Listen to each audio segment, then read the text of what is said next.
That's in addition, so that'd be in addition to the other ones that are in there. Yep. Are those going to be?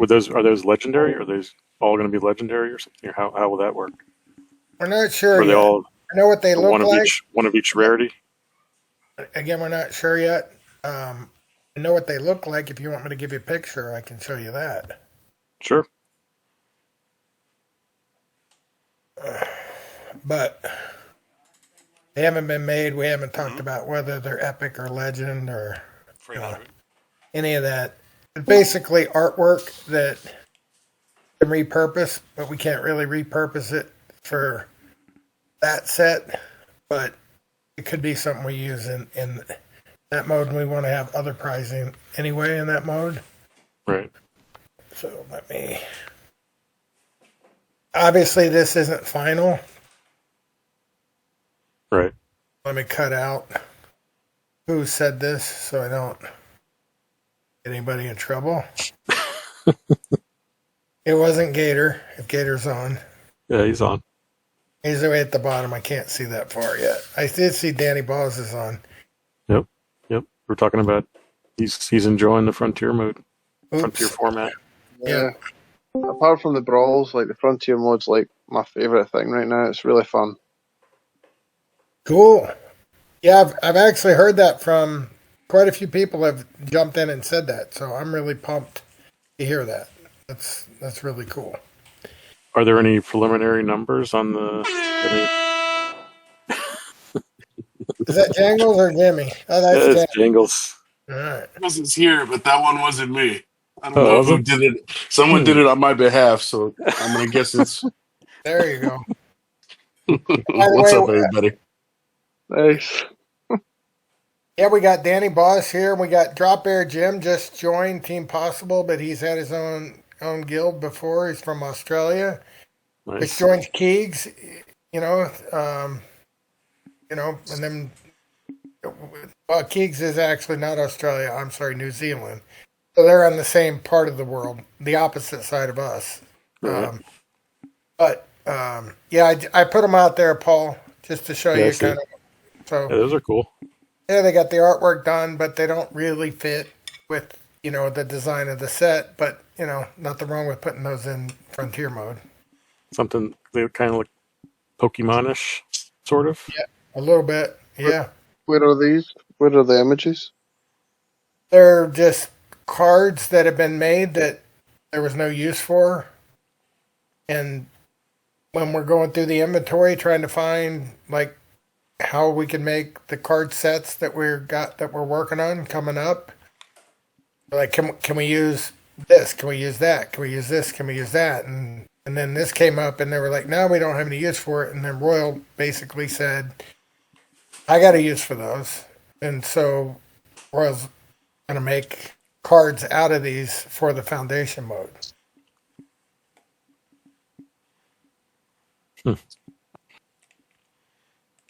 Yeah, looks good. Yeah, the more cool things you can add to Frontier, the better. Yep. The more buzz, hopefully, the more buzz it creates. And also, I'm going to throw the disclaimer in there. Just because I showed it doesn't mean it's going to happen. It just means that we're talking about it. Yep. All right. Good to know. So, yep. But I like stuff like that personally. Oh, there you go. Is that from last? Yeah, these are the numbers from last week. All right. I know it wasn't much, but there was some movement, but not a whole lot. Let's get it for you. Do you have like a way to track the Frontier format yet? We do. Are I'm you not allowed gonna to share it publish? yet. No, Okay. I don't want to share it. And the only reason I don't want to share it is not because it's not good, but because I don't think it's accurate in the sense that, there's a lot of people that are playing curiously as opposed to, long term. So to go on and say, hey, look at all these people playing. And then 2 weeks from now, if they're still playing, then I'm more comfortable telling everybody. Right. But it's really good at this point. I'll put it that way. All right. I'll have to make a note to remember to bug you each week. Yeah, you For can that one, ask me in too. a couple of weeks. I just want to we haven't even been out a week. Yeah, I know. So, the feedback has been awesome. But I like I said, in 2 weeks, if people are still playing like that, then I'll consider the numbers, more stable. Like right right. now, it could be just the excitement, of the beginning. Yeah. Yeah. I It's mean, good. I don't think I've. I mean, I don't think I've seen anyone. Maybe I'm wrong, but I don't know if I've seen any negative comments about it yet. I think Maybe I missed some. Maybe I missed some somewhere. I get some people seem a little nervous about, well, they're winning these cards. Like, is that going to be a problem, blah, blah, blah, in the economy? And I explain, like, we want people to play this mode manually. So if they play, 3 accounts or 5 accounts, like, and they got alts that are playing the accounts, as long as they're manually playing, that's Or really seven good. accounts. Yep, 7 accounts and Jeff opens cards, right? So, you know, like that's good because why are they playing, right? I mean, if they're playing, I mean, right now, yeah, the cards are a little high in value. That's why I'm saying give it a couple of weeks because they're probably not going to stay up here. Right. Like I don't think these cards are going to hold that value, right? Like people are buying them because they're trying to get as high as they can before the raffles come. But when the Right. raffles come, right, then at that point, there's just a fixed number of cards. They'll have a value. Some it'll be worth it. Other people it won't. That's okay. That's what I'm saying. At that point, then I feel like it's a more meaningful number.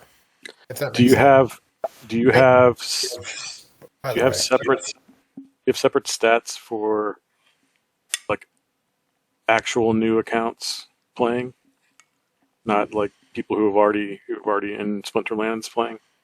Is there that many of those accounts, or is it tough to figure that out? uh, we have the numbers we have are based on the mode. I know how many people are playing the mode versus playing ranked modern versus playing wild modern versus playing survival. I know that. Um, we do not have a breakout yet in a clear way. Like we could go figure it out, but it's not like you punch a button and get it. It's like a lot of work, to pull the data. But we actually put in place a tracking mechanism for every person who signs up on our site, and we're going to track them the whole way through the process. Mhm. So there's like 20 steps, for instance. So chapter one, they signed up for an account. Then chapter one, did they go to chapter one? Yes or no? Right? Did they go to chapter two? Yes or no? Did they go to chapter three? Yes or no? All the way through to did they, play frontier mode? Did they buy a spell book? Did they, claim rewards? Like all the different stuff, right? And then we're gonna try to analyze like if we don't have 100%, right, from let's say 200 people joined and 200 people are playing frontier mode, that's good. That means the campaign mode works, Mhm. right? If we have 200 people sign up and only 15 people actually go to the first chapter, then we know there's something wrong between when they sign up and actually go into the first chapter. Right. Makes sense? So we're Yeah. trying to Yeah. find out like that whole funnel.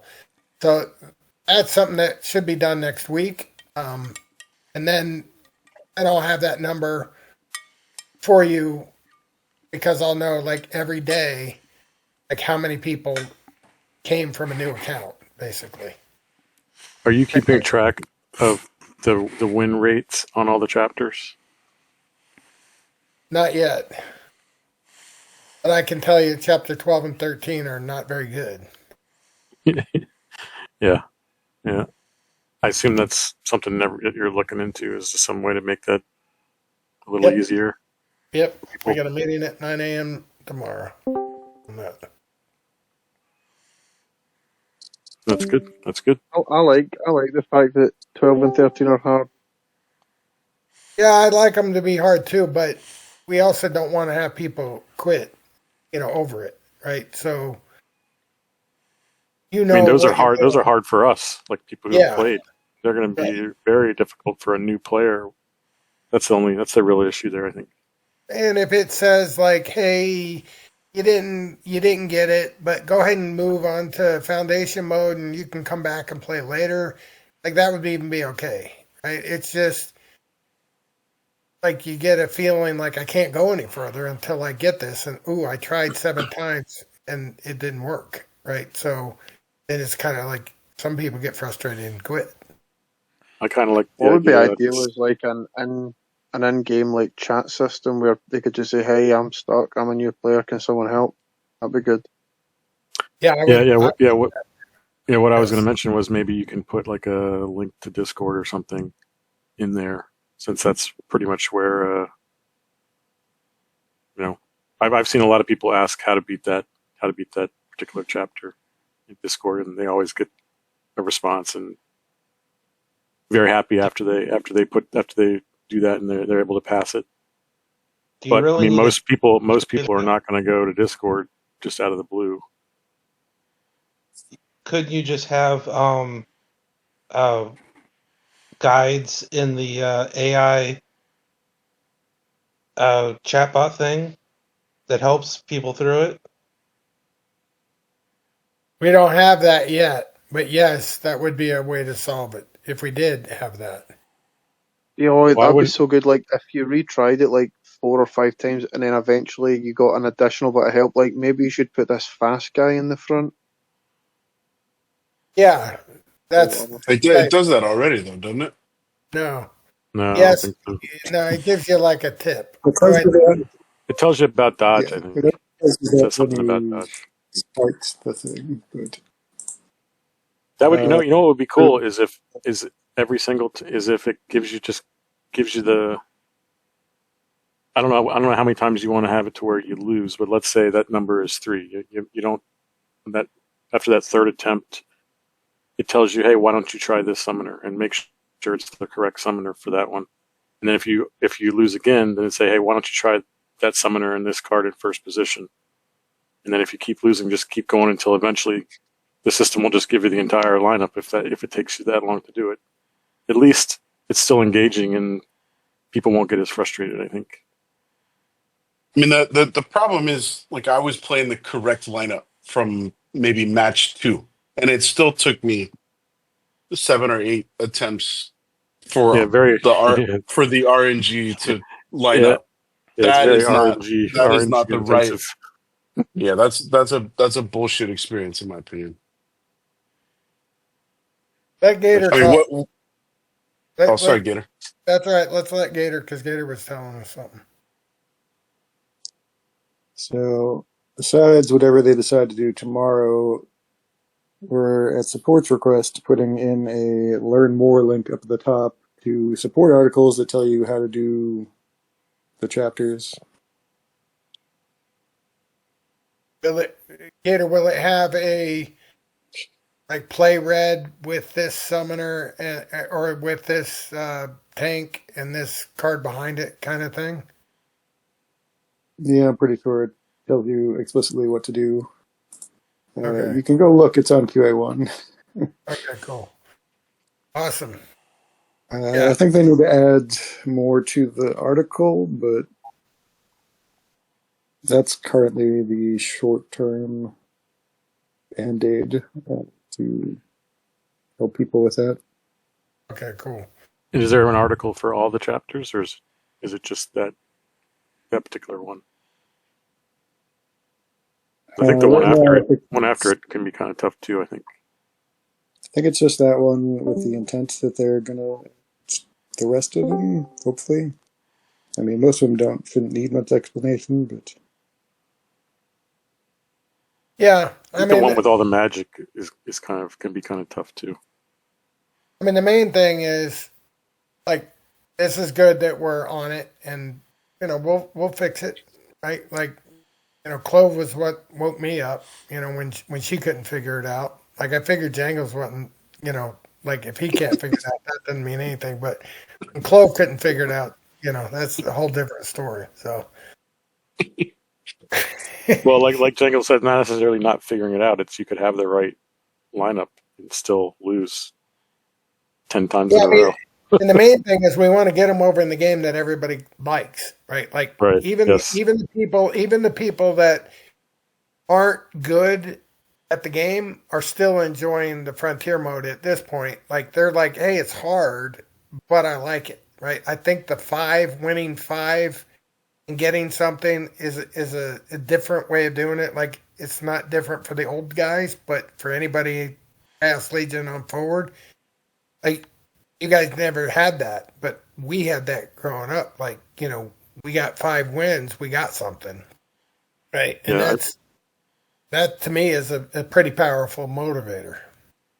Yeah. I just worry that it might be too tough for a new player, unless they're in there with a whole bunch of other new players, which obviously we'd want. But I don't know if will happen right away. Hopefully, it doesn't discourage. That's why I like the idea of if whenever you lose, you play like an easier liquidity bot or something. I don't know. Not everyone likes to play bots, but I'm Well, just trying to make it. I just started it today for the first time ever, and I got 7 out of 10 wins with all level 1 cards, with just the academy stuff. So it was actually okay. Yeah, Right. you're a good Yeah. player. Yeah. Yeah, I think that the general gist is even the people that aren't that good still enjoy playing it, right? It's not because you have limited number of choices, and there is a sense of satisfaction when you win 5 in a row. Like I know a couple times I've been at like 2 or 3 wins, and I'm like, God, I gotta go get more, right? Like there's just that natural. Like I don't want to leave like 2 wins on the table. I got to go get the other 3 to make sure I get my prize. I don't know that, and I can't believe the price. Dahoda can't hear us. Have you guys noticed the price of the cards? Yeah, they're definitely. I think they're pretty high, right? Pretty up Yeah, there. way higher than I thought they would be. Yeah, I And I, got an epic nature reward card today that was worth like $4. I was very happy. yeah, I don't think that they'll stay that high. So I'm certainly not encouraging people to go buy them, but I'm really happy with the fact that people are right. Like that means they want to play the mode, right? Yeah. They want to do well. Not everybody's like Jeff. Jeff said, Jeff, why don't you tell us like your experience with them? Because I thought that was really cool. What now? Why don't you tell us like you told me like this is the first time you've played like this in a long time. Like you want to share that Oh, like story with them? playing multiple accounts and stuff. Yeah. Yeah. Yeah, because usually I just don't have time, so I just everything's bought. I place the modern when I can, which isn't too often, but now with Frontier mode, I'm playing 2, even 3 accounts at the same time.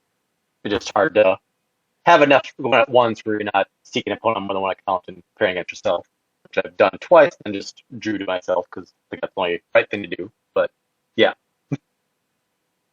So you find it good enough, like even though you've got probably one of the best decks out there, you're happily playing foundation mode like as hard as you can, basically. I think for right now, just being like quote unquote the new shiny thing, I want to like get off to a good start so I don't feel behind. I want to do it more heavily later. So I feel like if I don't do it out the gates, I won't want to do it later, sort of thing. All right, cool.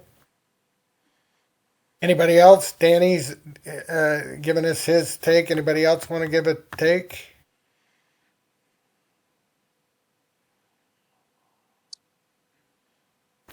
I love it. I whooped Jeff's ass.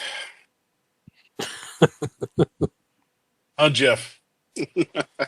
uh, yeah, I did. I am guilty of a little bit of the pay to win aspect. I went in and bought a handful of cards on Squad Death.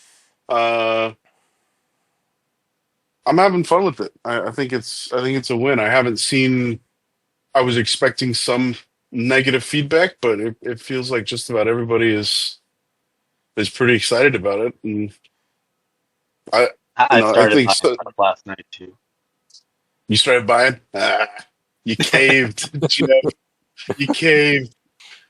Um, yeah, generally, I was expecting folks to be upset with, the whole, all their foundation or frontier is receiving non-soulbound cards. Why isn't that coming into ranked? I haven't seen that once. And, shout out to Ghostly BG. He showed me a screenshot the other day. He sold an epic regular foil 1BCX for $15. That's just amazing. Yeah, Nice. he, I know today, Gavin Magic did a similar thing where he sold an $18 legendary and then bought a bunch of Archons. So yeah, Yeah, that's it's what awesome. that's what I spoke to Ghostly too.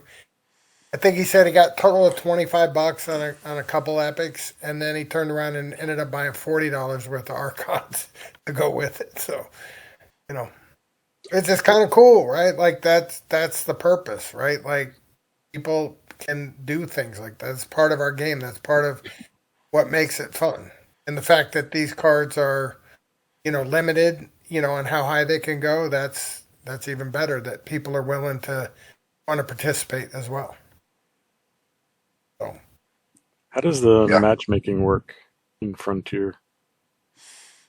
I think the same way the other modes work. Gator, do you know?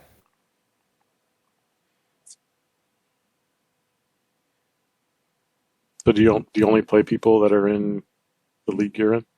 No, I think it's a rating difference thing. So, like I think I believe the way it works is it tries to find somebody close to you, right? And then as time goes, it gets wider and wider and wider till it goes as high as I think 1,000 points. So in that mode, since 1,000 points is huge, right? Relative, like there's not too many people 1,000 points away from each other. Essentially, it's going to find a match really quick because, like, if you're at 400 and I'm at 420, maybe we get an instant match, but then 3 seconds later, it's going to go out to 440 and then 480 and then 500, until it finally finds, and vice versa on the low end, until it finds somebody else willing to play. And like I said, the numbers are really good. I mean, the number of people playing this would blow your mind. It blow my mind, right? So liquidity is excellent at this point. And there are liquidity bots just in case in there currently, Yes. or no? Yeah, there There are. are. But I don't think they play very often because I don't. I know when I play, I don't ever go more than 10 seconds without a match. Hmm. I was going at least 90 seconds a lot in like the final hour before the daily reset. I can't confirm that anything I faced was a bot or not, but yeah, Yeah, I think a that's bot definitely kicks speaking on for it. at least 90 seconds often. Yeah, you have to hit a ways like you said, like 90 seconds or something like that. You might want to. I don't know if the range should be 1,000. Well, I don't know. Maybe if it's not happening, and then you don't have to worry. If as long as there's enough people playing, I just don't want like a new person to come in and then get matched up with someone way above them Yeah, and then just get killed, because that's what we want to try to avoid. Obviously, we want at yeah, least to have new players be able to have a fighting chance against whoever they're playing against. agreed, agreed. And the good thing is there's no resets here. So once you kind of get up there, you're gonna pretty much stay up there. You're not gonna be forced lower. Is there a max? Yep, there's a reset at the top level. So if you get the very, very, very top, then you go above that, then you get reset to the bottom of that. That's it. Okay, yeah, that's good. I guess that sounds Yeah. pretty good. Yeah, that way we don't have to worry about, guys that like right now we have a lot of people that, know how to play the game. Right? And there's still a lot of them in the, 300, 400 range. But, within a season or two, I would think most of those players will have enough cards to solidly be into silver, I would think. With the lack of Right. any rating resets, obviously there's no league advance rewards at that point, but I assume that's basically thought to be offset by the fact you get the daily rewards per 5 wins. You kind of broke up a little there, Jeff, but you're saying that you believe that the card values that you're winning now offsets the SPS you're not getting. Is that what you said? No. If with no rating reset at the end of the season, obviously that once you reach like the top league, then you will never get league advancement rewards again. But you get the 3 daily reward chances. So I assume the view is that that kind of supplements the lack of league advancement rewards. Well, Yes. it sounds like, well, if you get reset at the end, it sounds like you get at least one league advancement, right? Dave, didn't you say you get reset at the max Yeah. league? The max league, you go back one. Yes. Right. So you will get that one advancement reward. I think it gets reset to the start of that. Let's see. Gold Oh, 1, 2,500 plus, season reset 2,500. So okay. once you're in Gold 1, you stay in Gold 1. Okay. All right. So yeah, each tier unlock is one time and one time only with the current Okay. setup. Okay. I mean, I'm not sure. Once you get to Gold 1, what are the how many cards do you get for the daily reward at that point? I know it gets higher as you advance. I'm up to 3 cards on most accounts. What rank are you at? Are you up in gold yet? The highest I am in any account is silver 2. Okay. Yeah. At some point, you start getting chests or packs, right? Packs, yes. Ah. So, yeah. We haven't got that far yet. There was a chart that I saw Lily post, but I'm not sure which channel that was in. That's probably a pretty good balance, not having tier advancement rewards every season once you reach the top, since you can get, up to a pack per 5 wins. So seems like a good balance. Yep. And Deuce, you're not alone. There's a lot of people that don't have time to play Frontier. There is a lot of different ways to play, which that's, in my opinion, good. People can play the way they think is best. Yeah, the other thing I think, and Gator looked this up last night. We run a chat in the Splinterlands Discord with a bunch of people, and I guess you can rent out those the Frontier cards. We were questioning whether you can delegate them. It sounds like you can delegate them. Do we think that being able to delegate those cards is a good idea? Couldn't one account just delegate cards to other accounts throughout a season? I don't know. It's an interesting question. I know we don't allow them to be rented. I thought they could be rented. I don't think so. I think that's what Gator confirmed yesterday. But I think rented and delegated are pretty much the same thing, right? People do one or the other to get around certain systems. Right. I don't know. He might not be Amazon. Maybe he's not listening at this point, but you might want to double check that to see if that was the intention, to be able to have them rentable. I think someone checked to see. I think someone tested to see if they could be rented. Yeah, they can't be. That was what we said yesterday. They cannot be rented? Yes. Okay.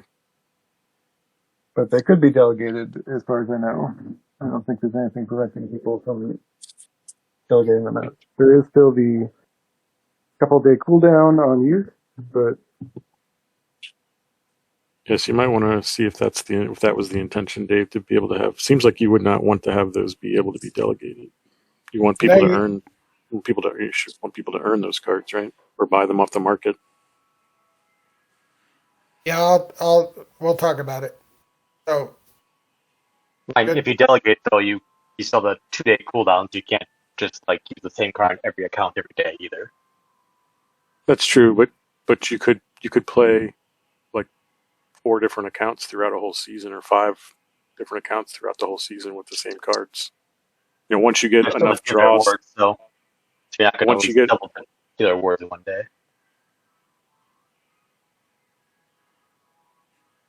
Right. Well, yeah. I mean, but like let's say you have a max deck, you can get a bunch of draws on one account, like 100 or whatever, and then just delegate those to another account, and then get a bunch of draws on that one.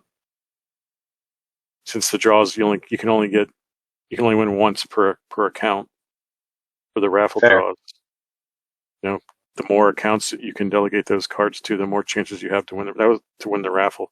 That also another question that I had was that another concern about that is if you think that there's going to be if you think the new players are going to be able to get the right number of wins for those draws. I mean, a lot of current players are going to have max decks, and a lot of those players are going to get a lot of those draws the first few weeks.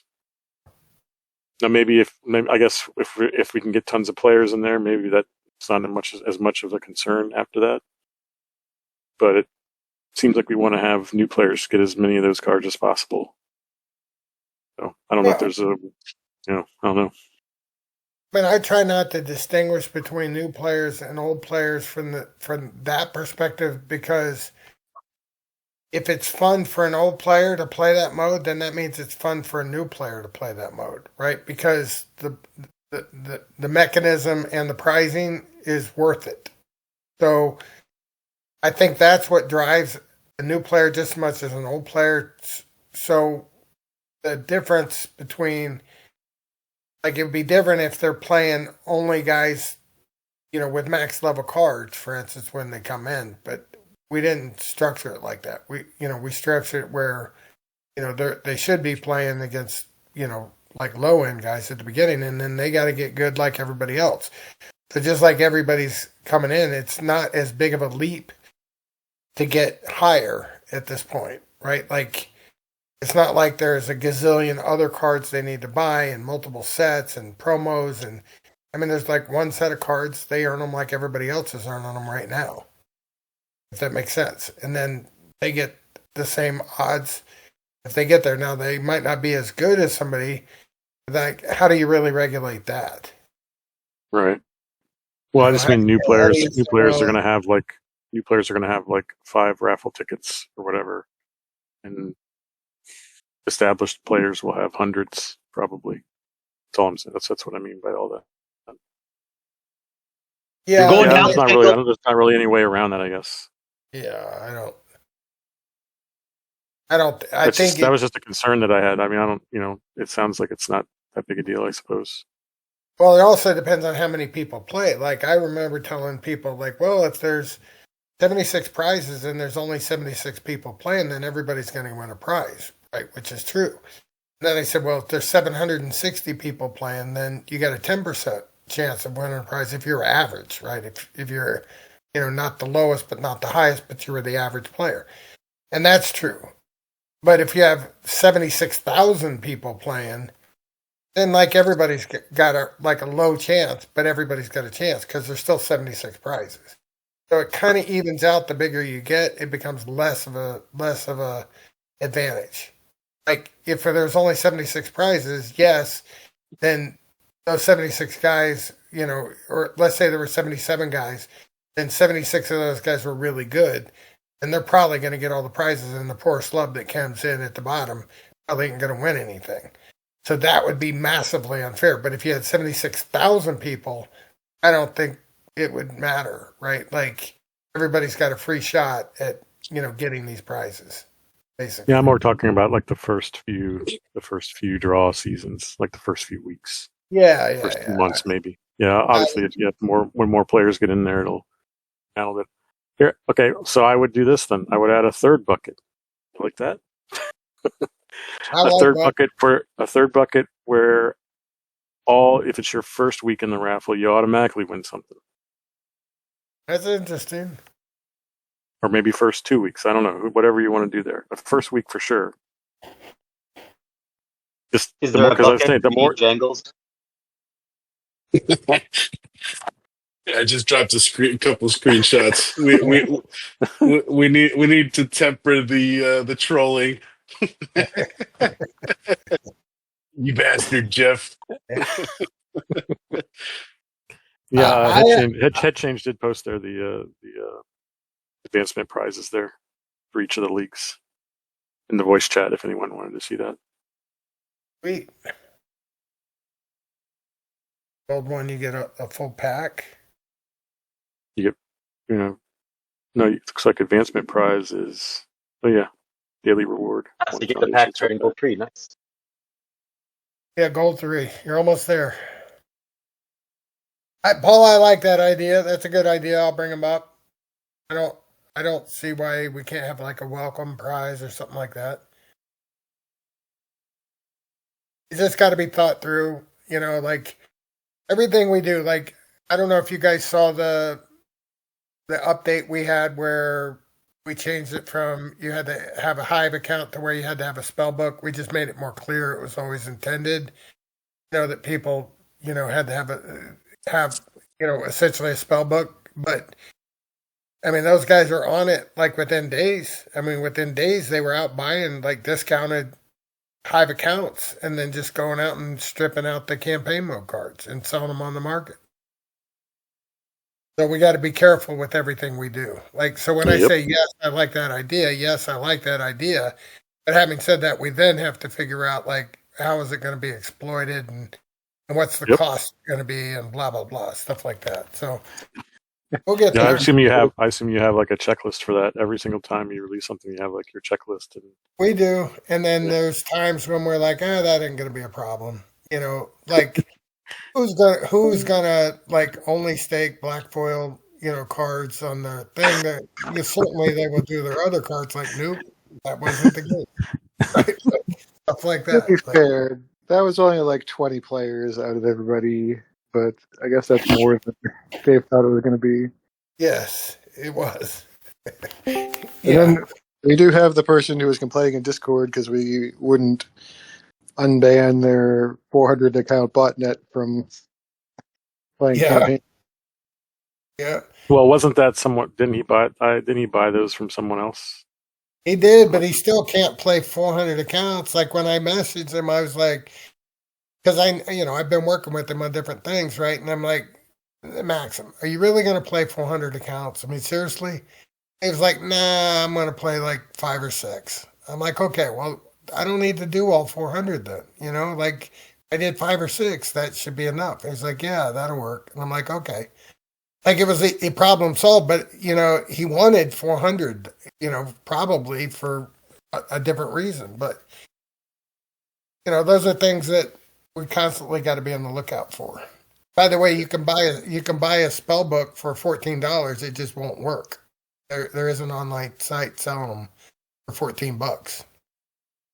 We found out that too this week. Well, like a scam site. They actually were legitimately had it, but what happens is people hear about hey, go get a spell book, and Splinterlands is hot now. Like the word's passing around like certain circles, and then they go out and they try to find it, and then they find it, they stumble on it, and then they let us know. Of course, it didn't work, right? So then we figure it out. Like, oh, okay, well that's what happened with this guy. He's probably been selling them for 5 years, just nobody bothered to find it. But, all of a sudden now, like, Discords are buzzing right now about our game. Like, people are talking about, hey, come to Splinterlands right now and play. It's only 3 years, but yes. Yeah. What kind of Discord? I don't understand. What do you mean that someone was selling the spell books and then making the spell book for cheaper and then giving that person all the keys and everything?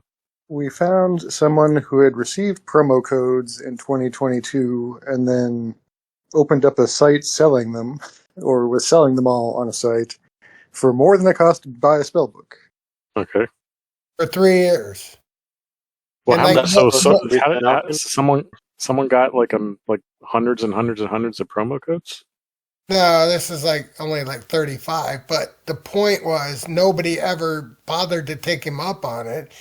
All of a sudden buzz goes out like, hey, Splinterlands, so then some guy just randomly goes out and searches and finds it and then buys it and then comes to us and says, hey, this doesn't work anymore because we killed the codes, right? Right. Old codes. Okay. So yeah. The moral to the story is be careful what you buy on the internet. Even if it's at a premium, it still might not be good. Right. Oh, that's interesting. Maybe a little too late, and I don't know what the deadlift would be, but any reasonable way to make it so that the frontier cards you get from campaign mode are still bound, and you can only sell, transfer, etc. cards you actually earn from the frontier format. We did, No, no, we did talk about it. yeah, we did. But the reason why I want the cards tradable is because you earn them. So if you earn them, you should be able. Excuse me. Sorry. Bless you. Excuse me again. So see, this topic makes me sneeze. But I mean, we want people to be motivated to play the game. Some people are motivated by the excitement of the game, which a lot of people have told me they're motivated by that. Other people are motivated by wanting to go play modern ranked, and this is like a good way to good step up into that game.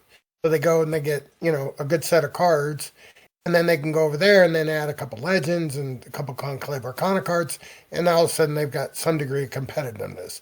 Other people are collectors and they just literally want to collect. I don't think people want to really collect the regular foils, but those black foils and arcanes probably, yes. And then there's a last group of people that are just, they want to play to earn, basically. Excuse me. So those guys that want to play to earn, maybe that's what's making me sneeze. But the play to earn guys, I mean, that's a group of people. Like, there's nothing wrong with them playing to earn. What we did though is we limited the impact to everything else. So, for instance, like Buctus is probably never going to play this mode, but he doesn't want to see a ton of these cards show up on land, for instance. So, if they show up on land, they have 0 production power, right? Or if they can't be played in survival mode, so you won't see a ton of these in survival mode. You will see them in ranked play, whether it's wild or modern, but you won't see them higher than Silver League. They're Silver League capped. So, like, everything was done for a purpose, but to give multiple groups of people a way to play the game so that we could attract and retain people, because there's multiple reasons why people would play our game. And we kind of kept capping all these things off, and now we're finally giving them a chance, right? To do, like, we know this works. That's how Splinterlands was originally built. Right. Like, when we used to play, we earned stuff. Mm-hmm. We cut it off because we didn't manage the bots properly. Right. So Keegs is saying, shouldn't that same mindset apply to rewards cards? Like maybe the next Conclave, like the Conclave Arcana reward, the next reward card set. Right, there's a discussion that people have, which is legitimate. Like, well, why would we let the new people in the new mode earn stuff when the guys that buy stuff get soulbound reward cards? And that's an extremely good point and obvious. So, in my opinion, the answer should be soulbound cards are good for certain things, and cards that are prizes that are tradable are also good for some things. And the fact that, we were afraid to try and learn and learn from our past and do things in a way that, kind of utilized the things we had learned was a mistake. Like, I think we should do stuff like that, but then we should be smart about it. So then the question becomes, like, just because we had a bad experience with bots back in the day, should we not allow people to ever earn anything? And if so, how are you ever going to get people to, come and play, right? Like, collectors aren't going to want to collect stuff that they can never sell or trade. That's just not how collectors work. The ROI guys certainly aren't going to ever do that. And then as far as giving people a heads up, or a hand up, going into rank play, you could do that, but then, that's it, right? Like, that's the only value that you're doing. So the answer is, like, let's see how this goes. Let's make sure that, let's make sure that the things we put in place to stop them from creating harm, right, work, make sure that it's as motivating as they thought it would be, right? Which I believe it is at this point, and obviously it hadn't been a week, so I can't say like, yes, see, I was right. Like, no, I mean, it's going to take a little bit of time for people to see whether this actually grows into thousands and thousands of people. But if it does turn into thousands and thousands of people, then why in the world would we not want to apply some of those lessons to the other modes, especially our premium paid version? So Right. that's a long-winded way of saying, like, yes, I would certainly think it's important that we utilize, carefully, like some of the things that we can learn from this mode in the other modes. Put a different way, Frontier mode is our worst mode. So if that's a mode that everybody loves to play, then let's make our other modes even better than that. That's how I look at it. I didn't want to make Frontier mode worse. I want to make Frontier mode awesome. And then let's now make everything else awesomer. Right. It's just a mindset. That's all. So, do you know if the team started on the Conclave Arcana reward cards yet? Is that still EBD? We're working on. We're working on production of cards. Yes. So Okay. reward cards are one of those cards that are included in that category. It's a subset of that of cards that need to be made. So we have cards being made. We have a lot of cards that need to be made, and reward cards are a subset of that. And is that something that we're gonna, like the DAO will need to pass a proposal on, whatever is determined for the new reward card set?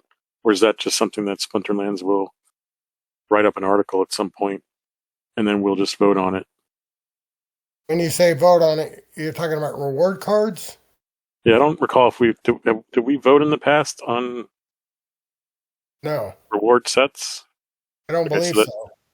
So is that for the next one? Is that going to be the same thing? So the company is just going to come out with the article of here's what we're doing for reward cards.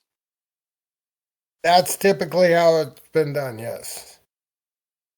So whether we want to get feedback and possibly involve the community hasn't really come up because we don't have a design spec yet to even really discuss. But the team in the past has pretty much taken upon themselves to be like to produce them for nothing. Like the DAO doesn't pay us to do it; we just make them. Right. So if we just make them, nobody's paying them, then If you have something like you said where you. Go ahead. Sorry. If you have something like you said where. Well. Like communication, put it this way. If we're doing something, right, like we're just doing something on our own, then we should always try to communicate as best as possible, like when you can. Right? Sometimes you can't, right, because it's like revealing it. But if possible, we would like to try to communicate and get the feedback to make it the best product possible. In the case where you can't, of course, you don't. In the case where the DAO is paying us to do something, then yes, we have to have a vote. Right? So like, for instance, those promo cards, we had to have a vote because the DAO paid us for those. So we had to have a vote to say, hey, here's what we're going to do. Here's the plan. Do you guys agree or not? Right? And if the answer was yes, we agree, then we go forward. In the case of reward cards, that wasn't asked because nobody was paying us. So it's not like it's a DAO vote, but is feedback something that I think we'll probably do? I would say probably, yes. So something could possibly be in that article that says there's a certain number of these reward cards that are not soul bound. If that's what the team has determined, what you want to try for the next set. Correct. So whether they're soulbound, whether they're not soulbound, whether they're less cost to soulbound, whether they're, I've seen all kinds of ideas floated.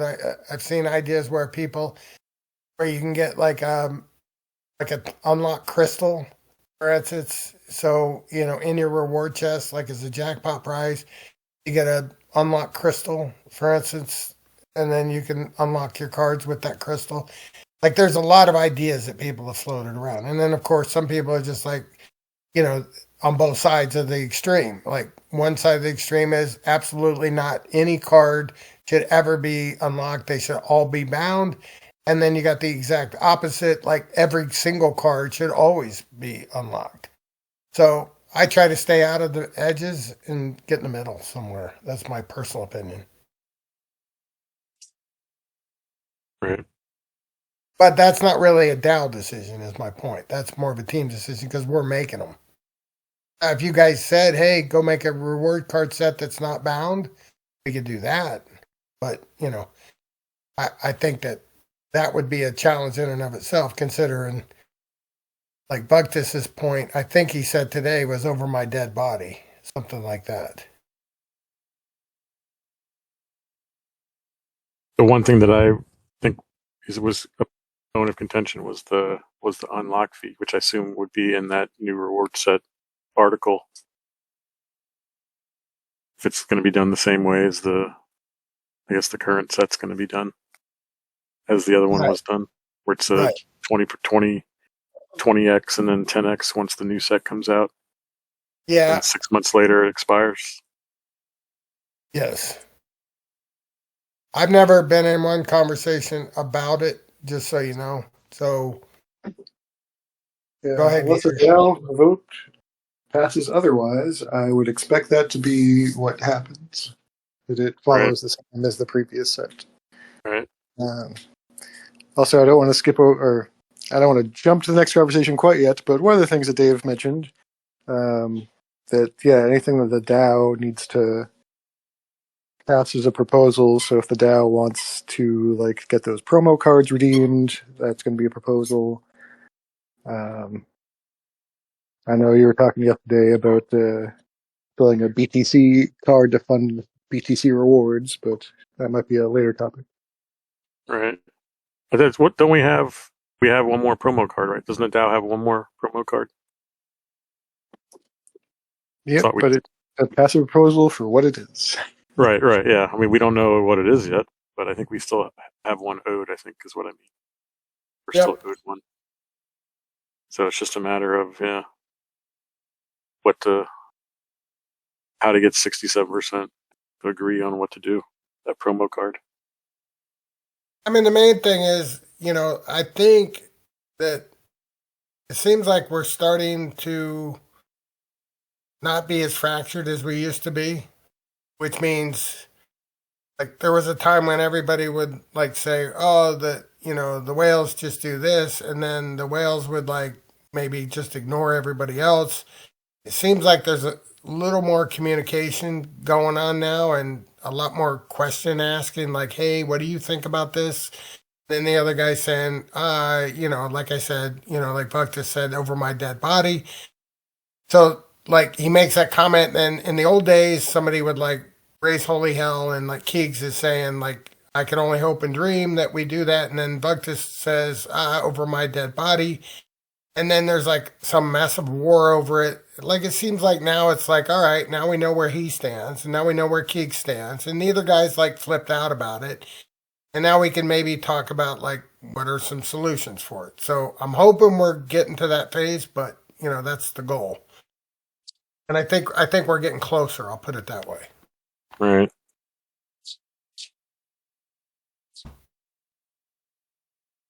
But I mean, having said that, I could be wrong. Some days I am. Have you yourself done any of the pickle card raffles? Have you done any raffle tickets? I did. I bought one of the days, and then I just realized I didn't have a chance with one. So I'm gonna have to do like 50, I think, if I'm gonna have a chance.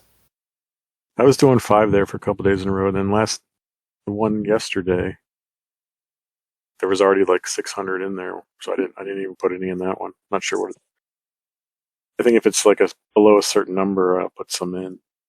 But if it's above a certain number, then I'll just wait for the next one. Let me see what it's at now. I There's just only looked 100. at It's only 157. 124.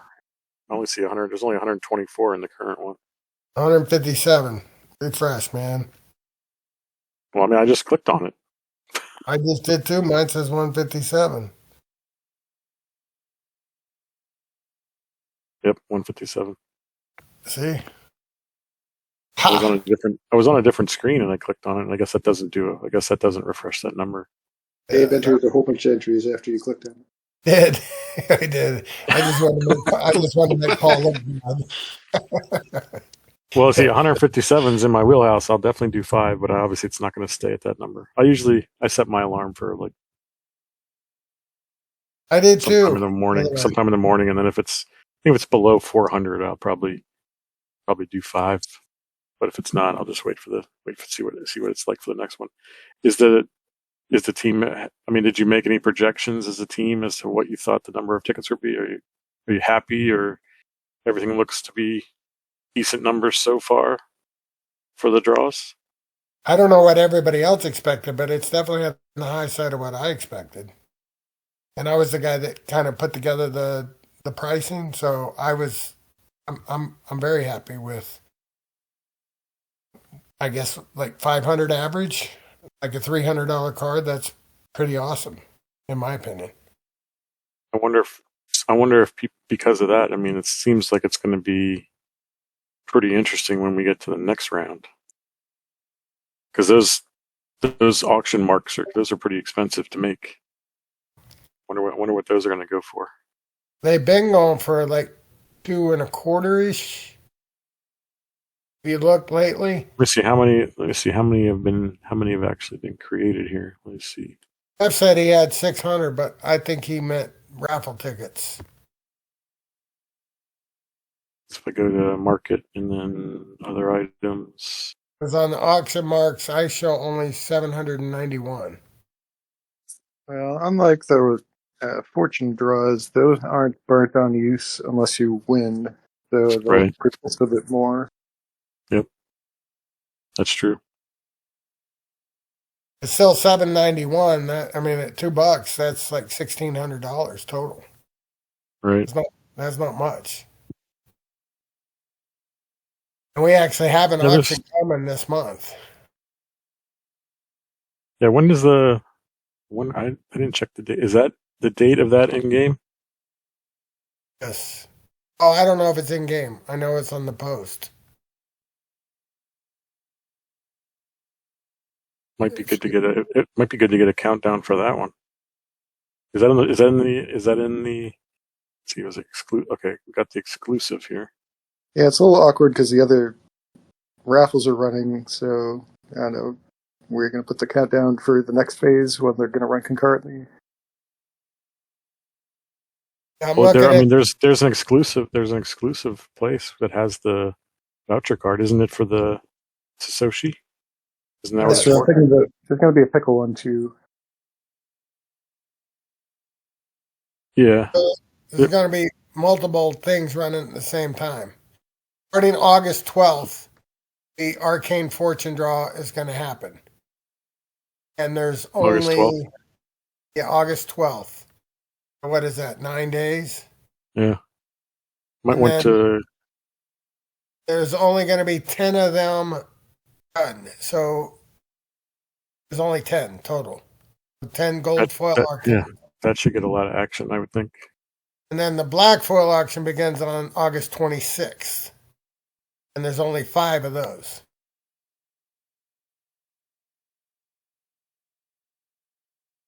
So this month we'll have both of those. Plus, we'll still have the pickle ones going at the same time too.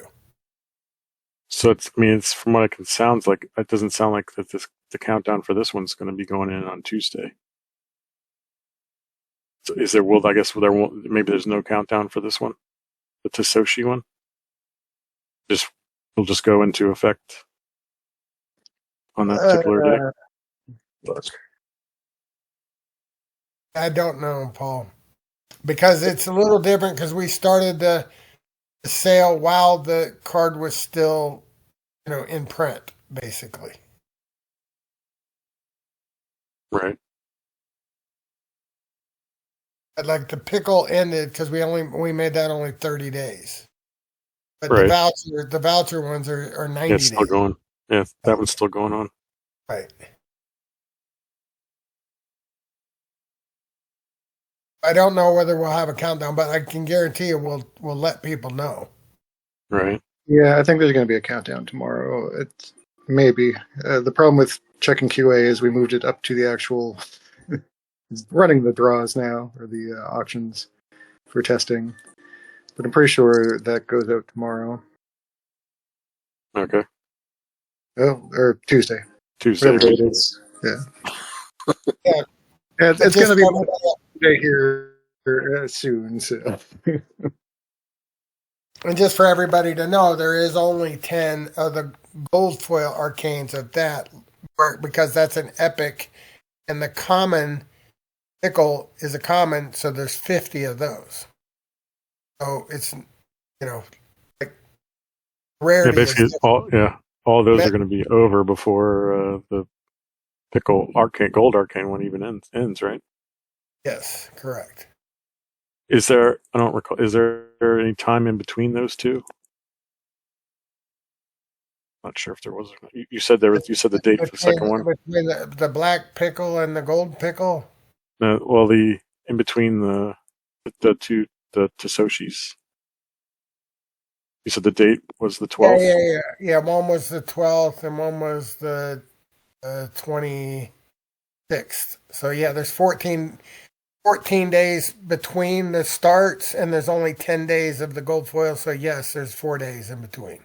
Okay, that'll give people some, I guess, a little extra time to start crafting some more marks based on whether that maybe if someone got a gold arcane, they might not want to go after the black foil one, but I don't know, if you got one of them, you might want the other one too.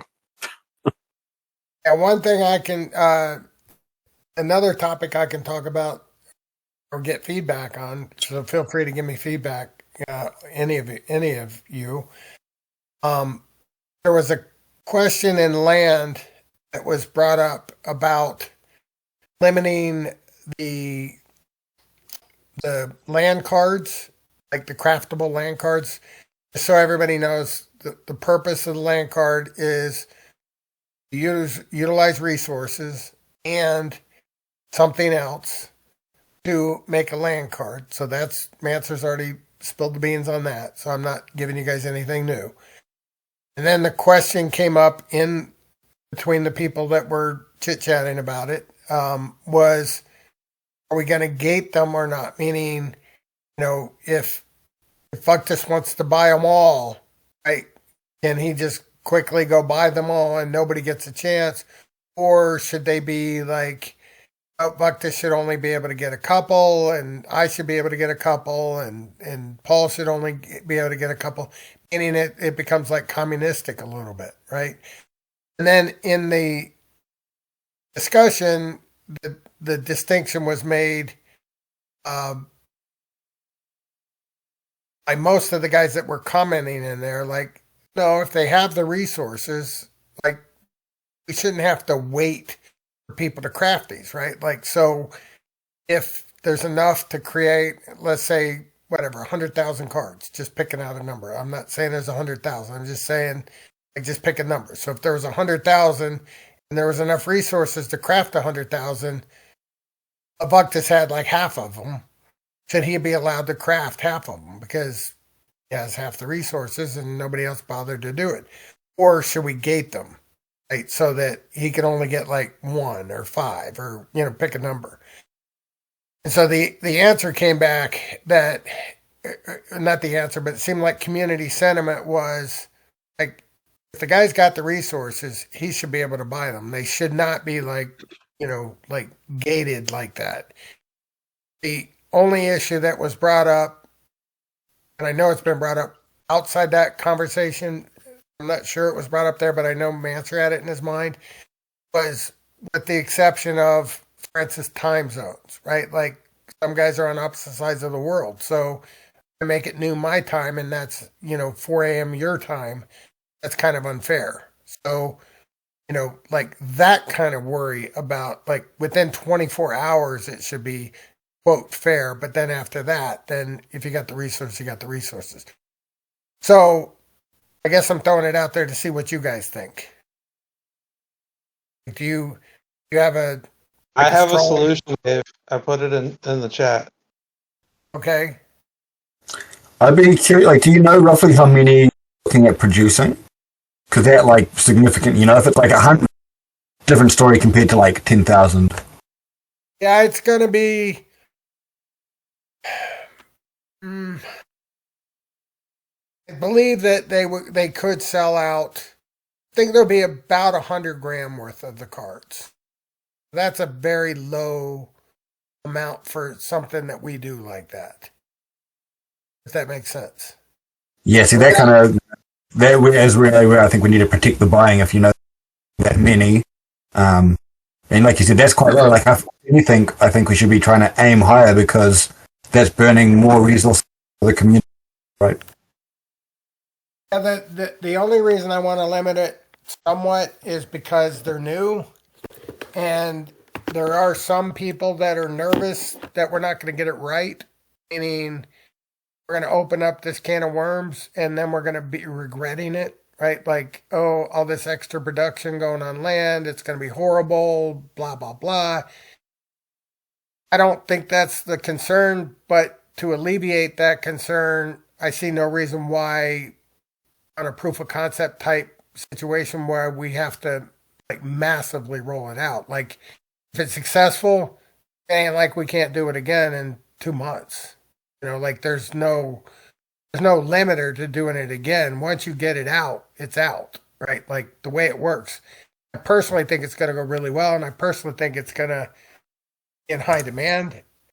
And so, therefore, do I really want to push it and make it bigger, or just like get it out and let people see like, hey, yeah, these are really good, I can't wait for the next one. Like that's kind of what I'm thinking, and I'm happy to listen to what you guys say too, so fire away. Be like, like let's, especially if we're worried about numbers, go, okay, we'll release a certain amount each week, and they'll kind of continue on a basis unless the DAO decides, hang on, no, we need to put a squash on this or something. Because I guess, yeah, it's like, like some of those, or like, it could be maybe alpha, like a little bit extra bonus, but then people can still get access to the similar kind of thing in the second phase. Yeah, I understand. I mean, okay. I mean, that's what I want is feedback. So thank you. And Yeah, and not just I like that you gave me feedback. I haven't read it yet, only because I'm having a conversation, but I definitely will read it for sure. And feel free to like summarize it too if you want as well. Yeah, I All right, replied to it. I replied to your thing in Discord just by putting like a cooldown. So if you put like a minute cooldown or a 5-minute cooldown, then someone couldn't just mint them all at once. They would have to wait for the cooldown. okay. So so I can see two ways that people would be concerned. One is time zone, which that wouldn't help with. Right. Like, if it's 4 a.m. in the morning and I ain't getting up to do my land cards, I'm still going to be mad if 6 hours later they're not available, or 4 hours, or whatever the time is. But it would stop with the other irritating part is when like programmers like code it to like snag every one of them. Like that's a bad feel too. I think what you said would help with that. It doesn't help with the time zone issue. What if you did like a rolling? So, like, I know with like the tournaments for a while, it was like, every 4 weeks or whatever, move an hour, but you could do, like, they could go for 26 hours or whatever. So it's like moving 4 hours every day so that, over a week or something, everybody should have a equalish chance to be awake at the right time. That's interesting. And I've heard of that, like a rolling release, so to speak, so that everybody has uh, access. What about you could do something like SPS related? Like if you have a certain amount of SPS staked, you're guaranteed to be able to mint that number of cards the first 24 hours, and then after that, it's free for all. Yeah, that's a interesting thought too. I like that. In other words, some kind of gate that, like we did on the card that we just got, the pickle card, right? Like Right. had a certain amount of something. In that case, it was SPS. Then you had a right to buy X amount, and obviously, if you didn't, then you had to wait for the general sale, that kind of thing. Yeah, I don't know how many. I mean, we'd have to. I don't know how many copies are going to be released, so I don't know if that will work in this particular scenario. Like I mean, whatever. If we it release could, them as like, one BCX, then if there's on the common, there'll be 400 of each of them. So there'll right. be quite a few. So that part's not an issue. And get back to Jeff's point. Jeff said that if they're going to essentially sell out quick, then maybe we don't have enough, and that's part of the challenge. Like, you kind of want to put it. I mean, maybe you guys don't care. Like, maybe you guys are like, hey, let's not worry about the damage it can do. Let's sell. Let's meet demand, right? Like Well, I think it's good demand. to have the test version of it, a smaller test to begin with, just in case. Well, and like that's also where like the pricing can come in as well, right? You know, like if they are the pricing is well balanced for, maybe it's like that most people it's going to take a whole year to pay it off, but most people are looking much longer than a year for. But so like yeah, I don't know how cheap they are planned to be. I don't think that they're actually going to be cheap because I think they're going to be useful. Right. So the idea is that they're going to be they're I going to think be cheap. I think it means cheap is in terms of to create the card. I mean, the yeah, price on the secondary market will probably be pretty high, depending on how useful it is. well, think about it like this: if you're going to craft a card, you're going to have to buy the resources, right? Right. So Yep. the cost of the resources is what I define as cheap. If that makes Okay. sense. Okay. So Yeah, that's what I talk about basically. As long as there's enough cost resources that a good deal, but not like stupidly good. right? Yeah, I agree. I agree. You should try to price it. And it's kind of like I mean, I come from the financial world. It's like when you do an IPO, right? Like nobody knows the price. You you get indications, and people say, "Yeah, I'll pay 18, I'll pay 19, I'll pay 20." Other people like, I'm a seller at 19, and I'm a seller at 20." They basically match a book, right? And then you try to price it just under that, right? Because you want people to feel like they got a deal. So if you think the going rate is 20, you're going to try to price it at 19 so that everybody feels good. So it's kind of the same thing, right? Like you wouldn't want to price it at $1 and then have it be worth $20, right? That would be a mistake, right? At the same time, you don't want to price it 25 and then have it worth like 15, either. So they're trying to find that balance is part of the job of, you know, making the cards themselves, and then is it worth this amount of money? I think we'll err on the side of whatever the price is should be a good deal, because like all of us all own land too, right? So we're not going to do something that we don't think we would want to do as well. When I say us all, I'm talking like Manser and Matt and me and all the people involved. So I would think that they would be considered a good deal, but it should be somewhere in the line of where they should go, somewhat in the secondary. Like it shouldn't be handing out like like a double. Like we come out with them at $20 and they're all of a sudden $100. Like I don't think it would be like that. What about a system similar to like the old ECR system? So you first cost 1x, but your second one maybe costs 1.2x, and then as the longer you kind of leave that can kind of reduce back down to that 1x, but that may be a way to kind of limit people to a degree, but they can still buy more if they want to put the extra funds into it.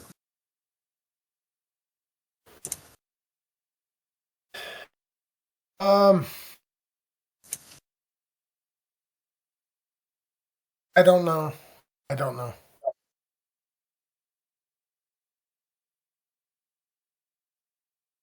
mean, does anybody else want to comment on what Keeks just said?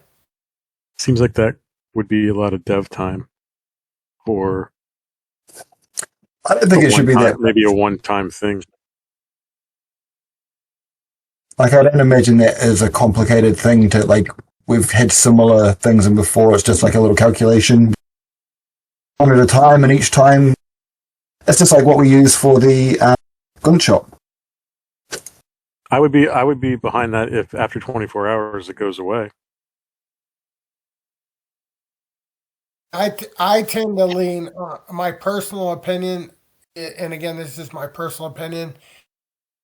I do believe that people should be able to buy what they want to buy if they have the resources, but I also believe it should be fair so that there's not a bias in that first 24 hours, right? Like everybody who legitimately wanted to buy them within reason had a chance in the first 24 hours, and then after that, then like anything, it's up to anybody. Like if you didn't get involved in the first 24 hours, then you're bad, right? Like you had your chance, I think, but I still wouldn't want to gate people. And if we are going to gate people, then I think it should be based on something, probably related to land, like how much resources do they have, or how much PP or lots, or something. Because obviously, if somebody doesn't even have any land, then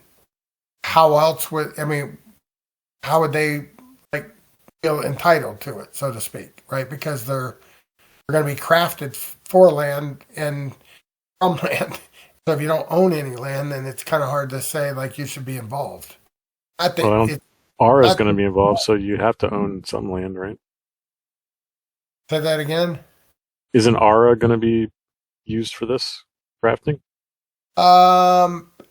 Not So definitively, yes. Oh, okay. Not definitively, yes, but most likely it will be a part of it in some respect. Like there's been talk of doing that multiple ways. So, but I'm glad I asked to get y'all's feedback. So let me ask you guys this: does anybody object to the fact that, let's say, within 24 hours, some kind of like fair system, like everybody wants it and was entitled to it, got it. After 24 hours, it should be first come, first served. Does anybody have a problem with that?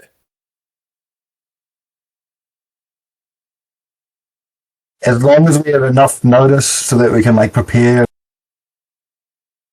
Yeah, I can't see that being much of an issue. What is the criteria for the 24 hours? Meaning, the only two I can think of right now, maybe more, but the two common ones that I can think of is time. Right? Like some people we have people all over the world. So whenever it's done, it's going to be 3 or 4 in the morning their time. So putting in place something that manages that, so that the guy sleeping at 4 a.m. doesn't like lose out, if he was sleeping. So like the offer's still good for him for a period of time, like 4 hours or 6 hours or whatever.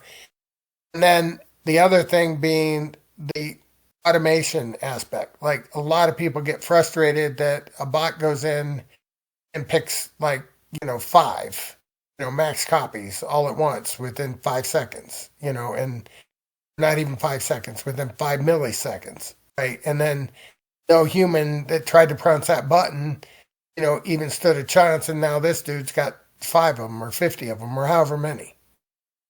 So I think those are the two main issues to addressing those, I think you could sum up saying within 24 hours, both of those should be solved. And whatever we do to solve that should only apply for like 24 hours. And then after that, my thinking is it should be, like first come, first serve at that point.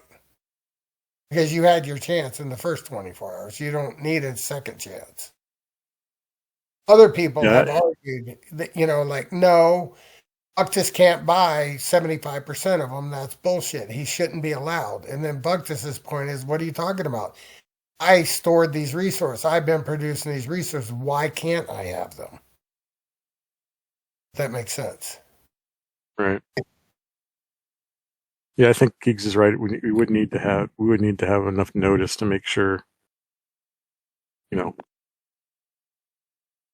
and the only way you can do the 24-hour thing, I think, is to have like a certain number of guaranteed copies based on something. Yeah. I mean, I actually understand how to do that part. Like if that's the part we need to do, there's ways in which the real world does it. Like I said, on IPOs and things like that, there are ways to manage a book, an order book, and you can apply some of those to this. So I think that part is actually manageable if that's what people would agree with. Like the principle is like, hey, if everybody got a fair shot in the first 24 hours, is that good enough? And then it's a free for all after that. Is that cool? If most people say yes, right, then yes, we got to define like what those mechanics are. But I think it would be similar to what you do in an IPO. You have an allocation based on your size. You have that allocation. You got a certain period of time that you have to put up a deposit. You put up that deposit. Like there's like steps in the process. But at the end of the day, if somebody wants it, they can have it, right? They won't lose it because they're sleeping at 4 a.m. when it launched. Yeah, I mean, I would say after 24 hours, then open season. If you have the resources, you can do whatever you want.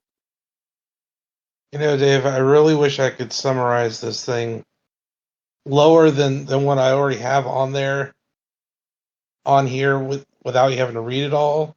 But there are key things in what my idea is that it would definitely take some unusual coding to do, but in the end, I feel like it would be better for everyone in the long run the way this could work.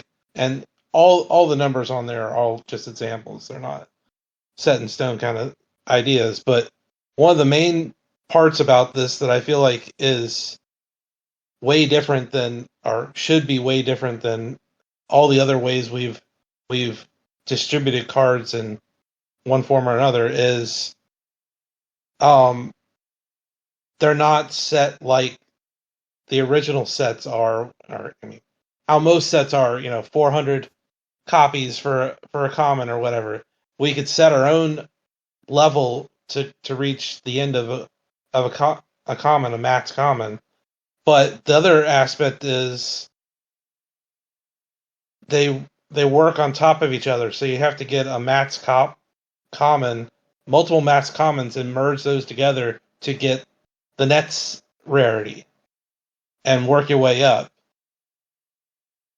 And I think it'd be good for the economy in general to have it where only when they're max copies are they not soul bound. So in other words, you can make as many as you want as singles, but once you start only once you start combining them will they be tradable to other people for the commons.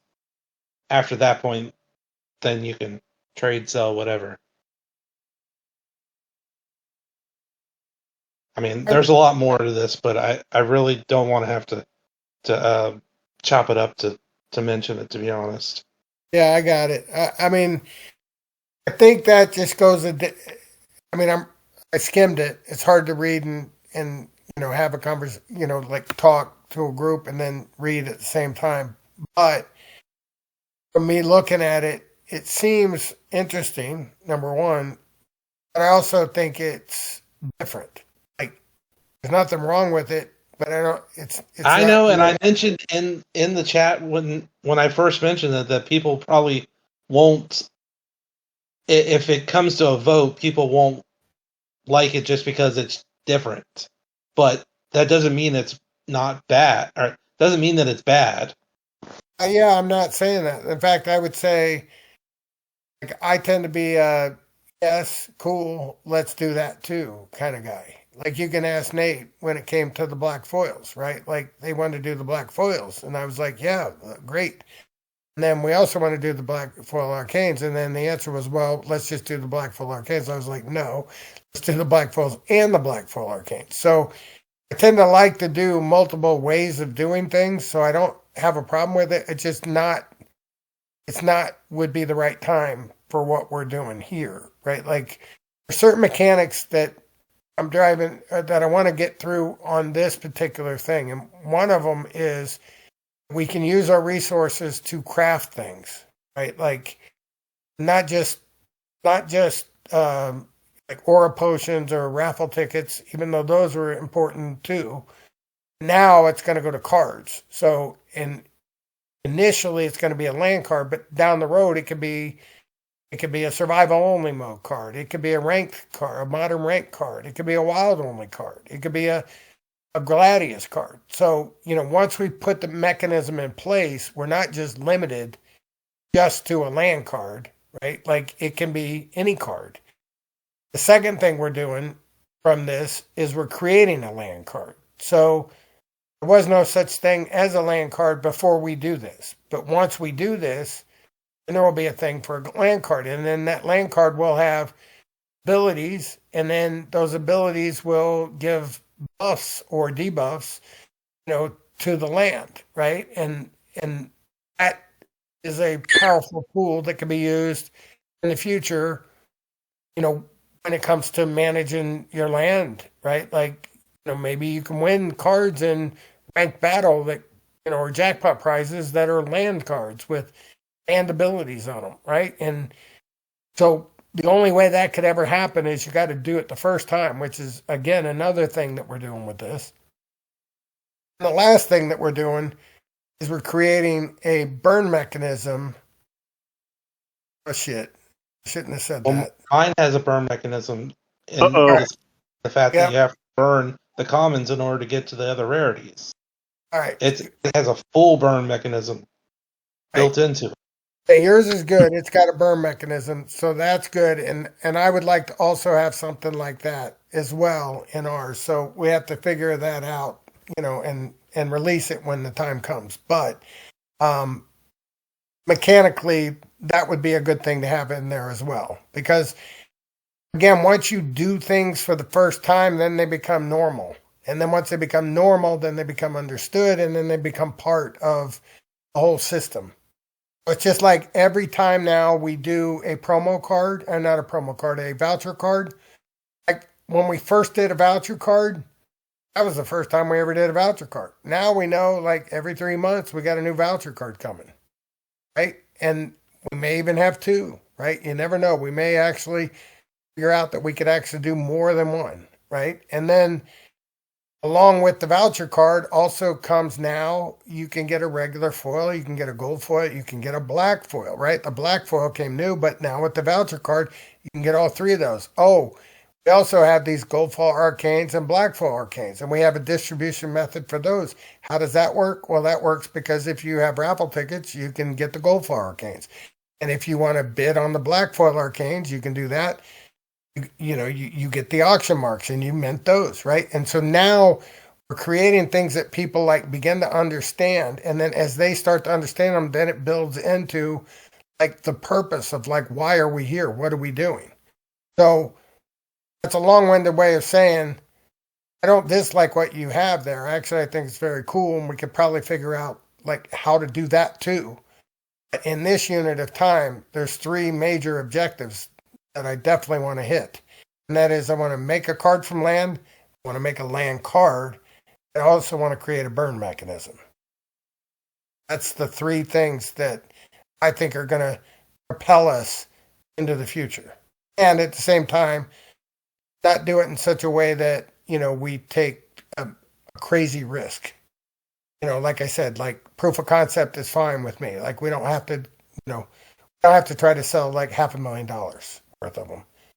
100 grand, I think would be plenty, in my opinion.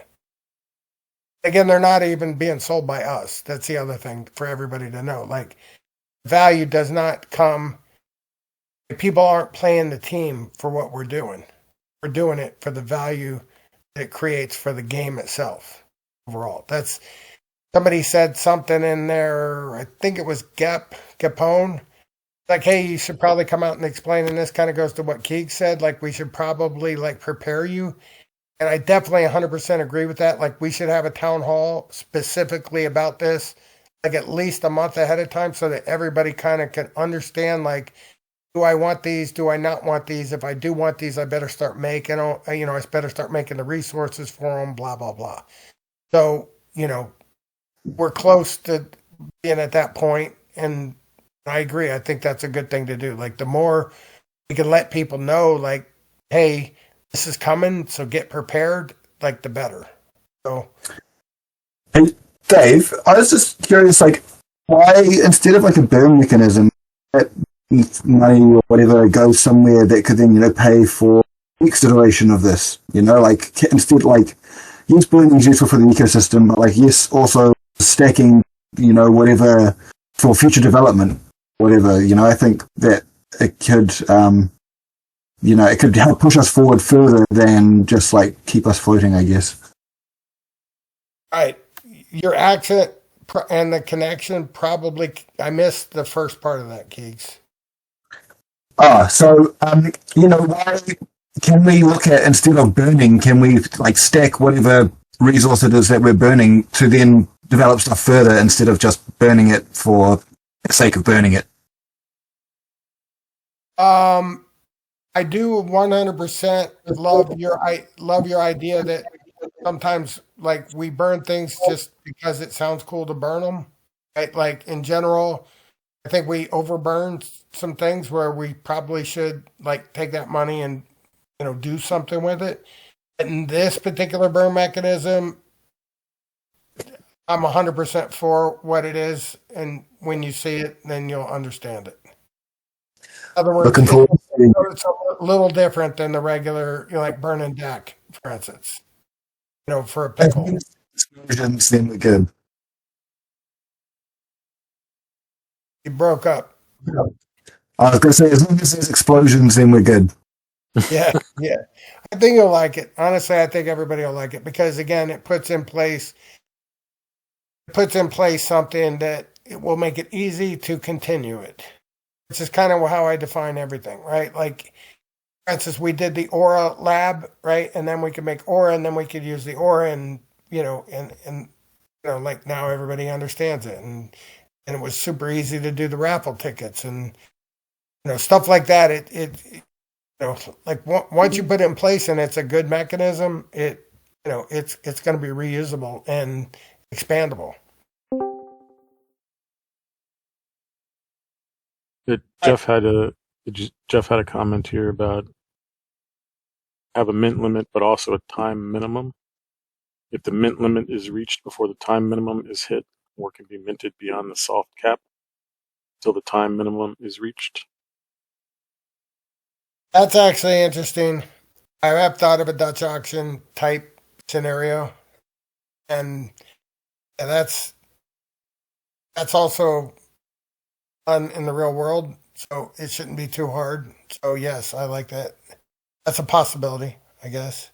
Yeah, but I mean, it's not a soft cap though, isn't it? Isn't it a hard capped amount of total copies of whatever the card's going to be? Yeah, that's the balance. I mean, I'll put it this way. When I showed it to Matt, like his answer was, that's all you're going to make? I was like, well, I was trying to be conservative. Like I wanted everybody to make sure they were happy, right? And he's like, we could sell 3 to 4 times this much. Right? And I was like, we could, but, do we want to? And he's like, I think Bugtus would buy them all. Like that was his comment, right? Like, like that's just way too little. So, I mean, he said he'll leave it up to me, so it's something that I can ponder. I get it, but like I said, trying to balance. Like I don't want. I'm not too worried about him making a mistake. I'm worried about other people think that I'm going to make a mistake. That makes sense. I don't really see the benefit of overdoing it at this point because, like, let's say we do it and it goes really well, right? Let's like everybody's like, oh man, I wish I would have done it. That thing sold out in 24 hours, right? Like shit, and then a month later, everybody's like, that was the greatest sale we ever had, and then it's not like we can't like make 4 more cards and do it again. Like that's Right. my right. Like it's like we didn't really lose anything. We just didn't get all we could this time. But to make 4 more cards is not hard to do at all. Making cards is not a hard part. The other parts are what's hard of this. I think what the concern that some people have is that, like, whatever the ultimate price of these will be, might hurt some of the other older cards, depending on what the actual card can do. Like if you have like a certain card, like a 10,000 production power card, is very useful on land. Is a max version of one of these cards going to be comparable to that, or is it going to be half as comparable? I think that's the unknown that we don't really know at this point. Maybe you know that because you know exactly what it's creating and all that. But I think I that's the know. main concern. Yeah, I get the best way I can explain it is I don't know the exact number because I still have time to make the exact number. They do have the variables, so I understand like what are the trade-offs. So obviously PP of a card, it makes a difference, right? So if a card, let's say, is a minimum of 500 PP for a max level card or 5,000, like I understand that's a factor, right? And how that comes into play. The other variables are, bonuses, right? So if a card is like a totem, for instance, and it gives you 20% or 10% or 50%, it has a value, right? So if all of a sudden I can stick this card on my land and now my total production power goes up by 50%, right? Like now all of a sudden that's got a value. And then the other parts of this is it creates different value for different people, right? Like a brand new player coming in with, all Rebellion or Conclave Arcana cards is really not going to get much of a benefit out of a, 100% production bonus compared to the guy that's got 100,000 PP on his plot. Right. So, those are things that have to be considered. So it is actually very complex, right, to put it together, but it does boil down to, like the raw production power of the card is a factor, and the buffs that you get, in terms of abilities. Like you would think all abilities are all pluses, right? Like you want an ability on your card, right? So if you get an ability, the idea would be that's going to give you certain value. Some things are multiplicable. Is that a word? I think that's a word. So if it's multiplicable, then, it's like, 10 or 20 or 50%, of what it is. Others are like sort of stackable, but they're not, like additive, right? Like it's like plus $5, for instance, So is this card? This is just one card, right? Is that what you're doing? Is just one card?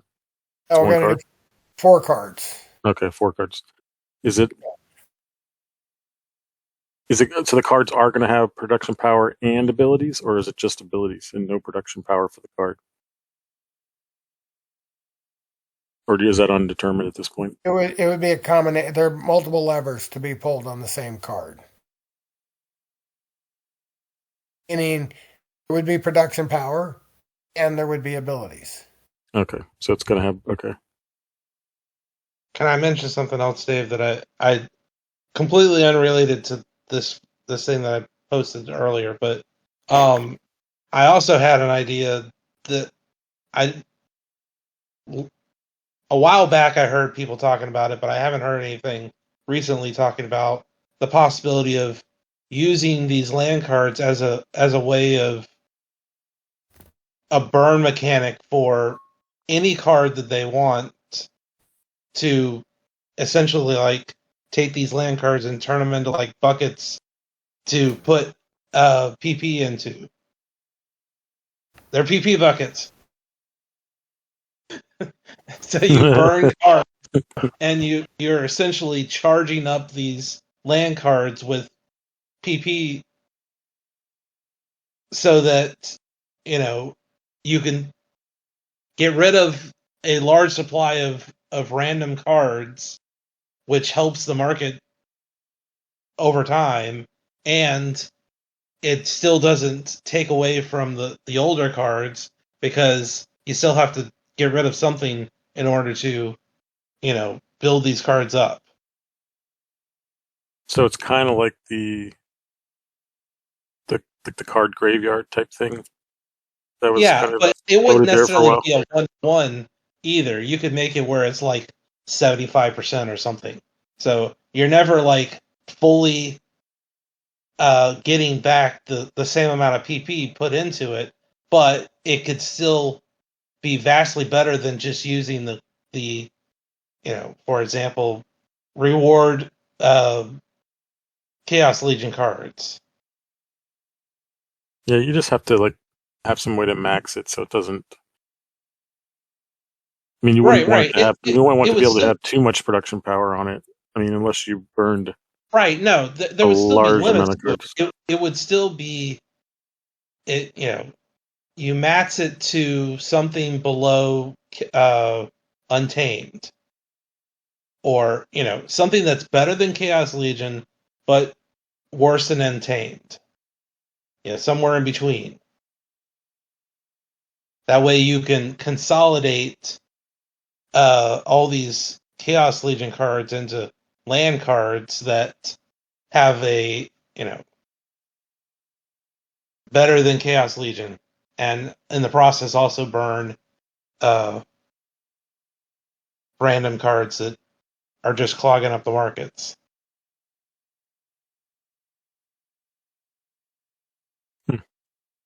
I think that part of that is going to be incorporated. So maybe not exactly the way you wanted to do it, but part of that will be will be something that's done. Can't really get too much into the weeds on it, Nachos, on that part, but I understand. I hear your point. Like people, I'll give you something that's been talked about along the same lines. It isn't going to happen, but I think is interesting. Some people have said, what if we could over combine cards?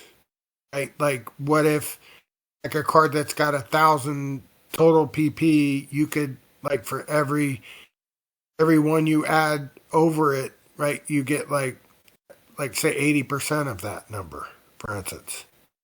So you make a 1,000 PP card, you add another 1,000 PP card, and now it's 1,800 PP. Then the next one you add, maybe it's only 600. Then the next one you add, it's like 400, right? Like That's basically what I'm talking about. You could do, and that's an even simpler solution to it. To be yeah, honest, yeah. I've heard that.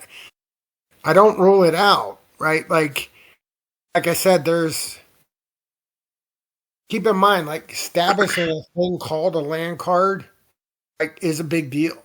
Right? Like it literally is going to be a card that's going to be crafted and it's going to be I know made. it's the very first craftable card in the game. Yes, Full right. stop. That's and why. the very first land card, right?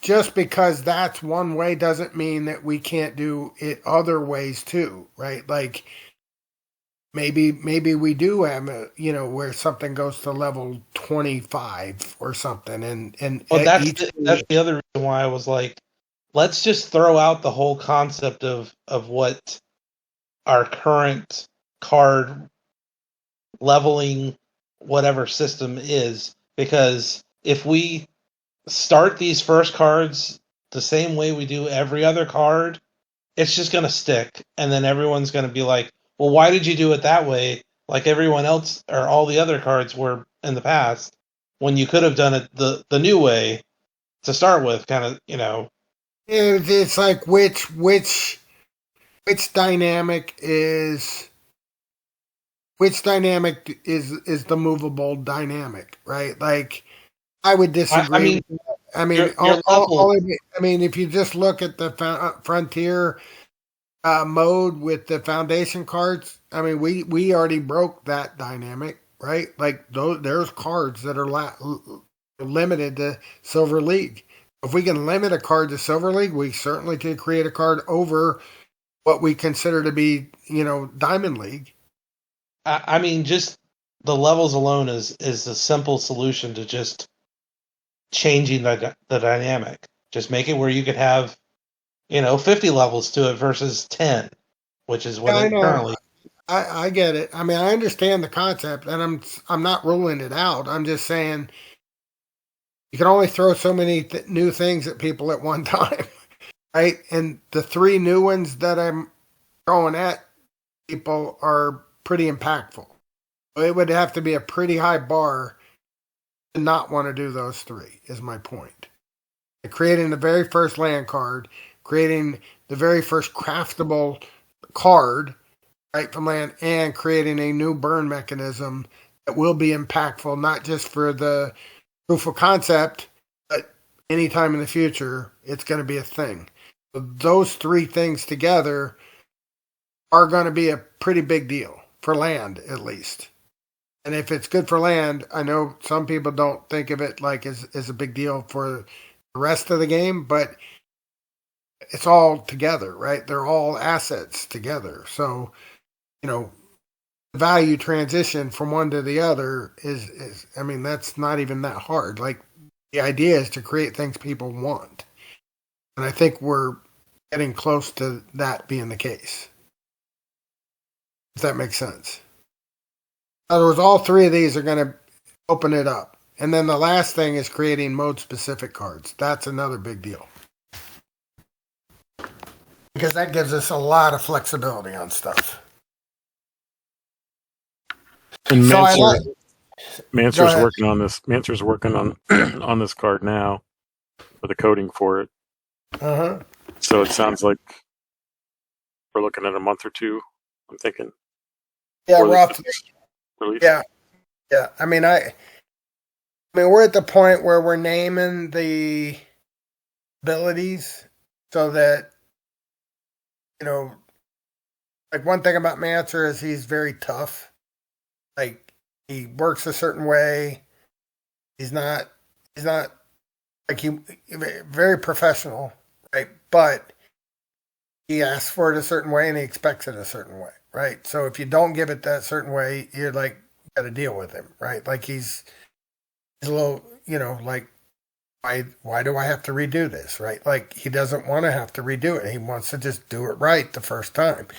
So we're getting him the name of the abilities so that can get, coded in. So he's moving along. I don't have to have the stats to him for probably 2 or 3 more weeks. But I got about 2 or 3 more weeks to get him the final stats. And about that time is when I got to get the same stats to the art team so they can make the actual card. Give you an idea of the process. Mm-hmm. And then from there, they got to do their thing, and then it's got to be tested and blah, blah, blah. So you're right, it's probably a couple months.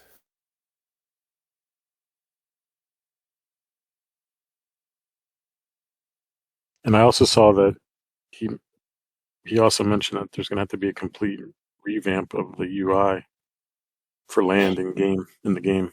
Yeah, he actually made a very interesting point. Like that conversation they had out there was a pretty good conversation overall. And I think Vugtus actually is the one that made the point, and I think everybody agreed, including you, Nachos, and even Manser to some degree. Which was like, please don't start on land until the use cases for the stuff that we make is like there. Like, don't make 22 other resources without 22 uses for those or a use for each one of the resources. Right. Like, so people don't stack stuff up. Right. Right. That's what happened with grain. It's Right. just spent a Right. whole year just accumulating. Right. And I don't disagree, by the way. Like, I actually think it's a great point. I do think that comes with that is like people have to understand if we do it that way, it's like that means like it's a massive project to get it to that phase. And that means we're not delivering anything at all towards like anything in between until we get that done, which may be, I'm just throwing out a number, 6 months or a year. And again, I'm not saying it's 6 months or a year. I'm just saying it ain't 3 months. Right? Well, just because you're not adding resources doesn't mean you couldn't add other aspects of it that can't be affected by stacking over time.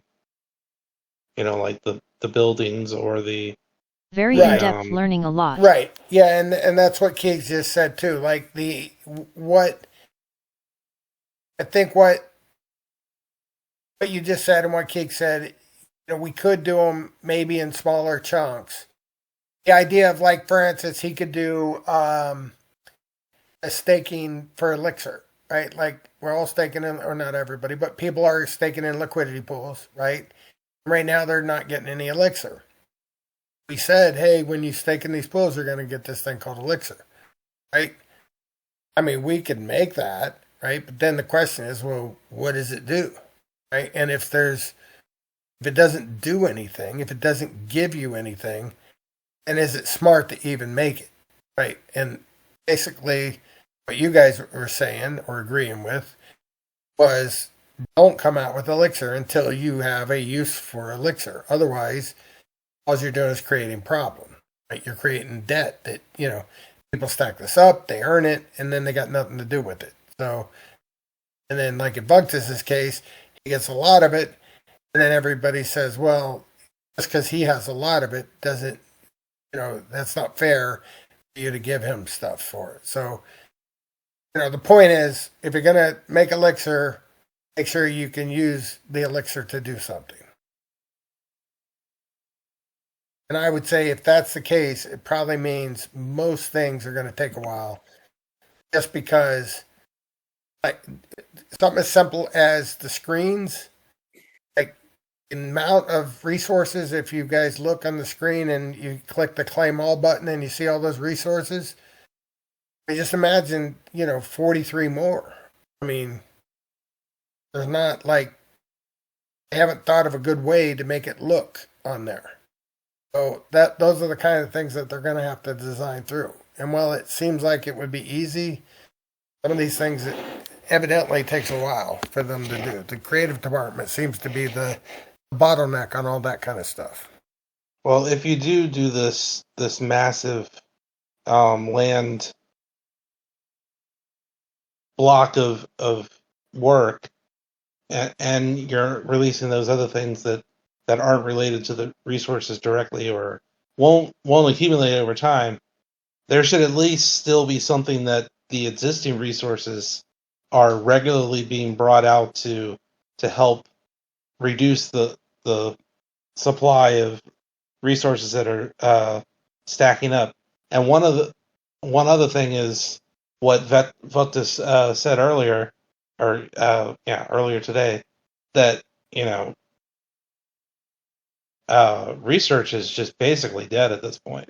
There's no use case for it beyond the aura, and the aura, once you buy one, as long as you have enough time or resources put onto it, you don't really need more than one or two of them if you're doing stuff for yourself, essentially, not selling the stuff. I mean,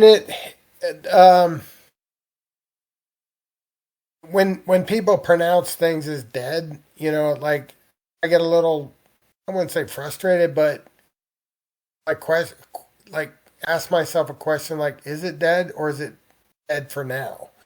Right? And I would say that, you know, It's sometimes in a like, coma.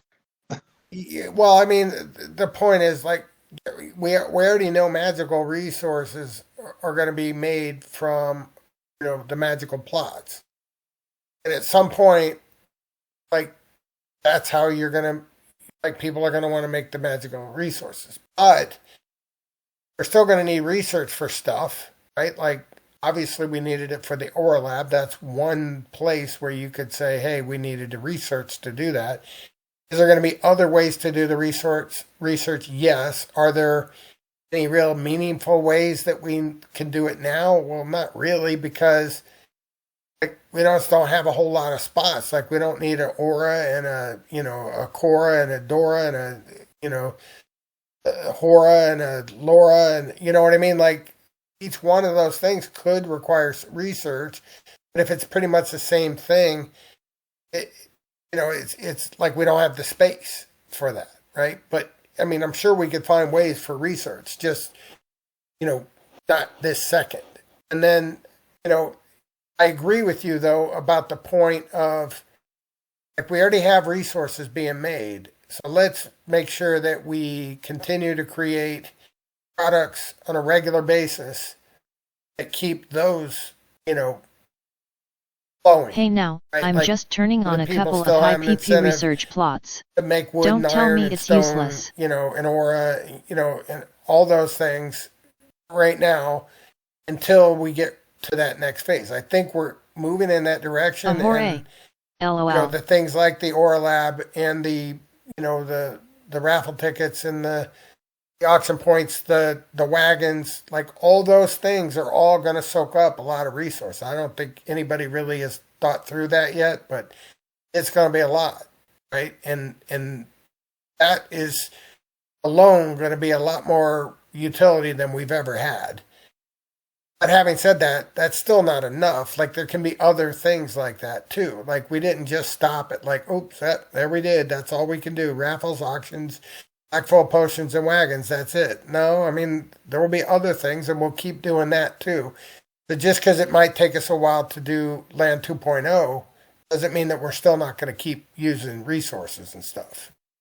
Is my point. Right. So, anyway, yeah, I mean, I get it. I agree. I don't like debt. I hate debt. I mean, debt in my real life, I don't like. Like, I own my house. I've owned my house for a long time, and I don't pay off my credit card whenever I get a bill. I don't like that. So I don't like that in the game either. I don't like to have to tell people, yeah, it's coming. Yeah, don't worry, it's coming. Like, let's want to clean that debt up, not create new ones. One thing that I think that could be something that could be done relatively quickly and at least incentivize larger amounts of resources being used is just make something, some card, some rare whatever, that you're putting a very large amount of resources into either crafting it or crafting a part of it or whatever, like it's a multi-stage kind of thing, as a preview to what, the Seekers of Pretoria type of concept would be. And then you could use that code later on to also do things secrets based.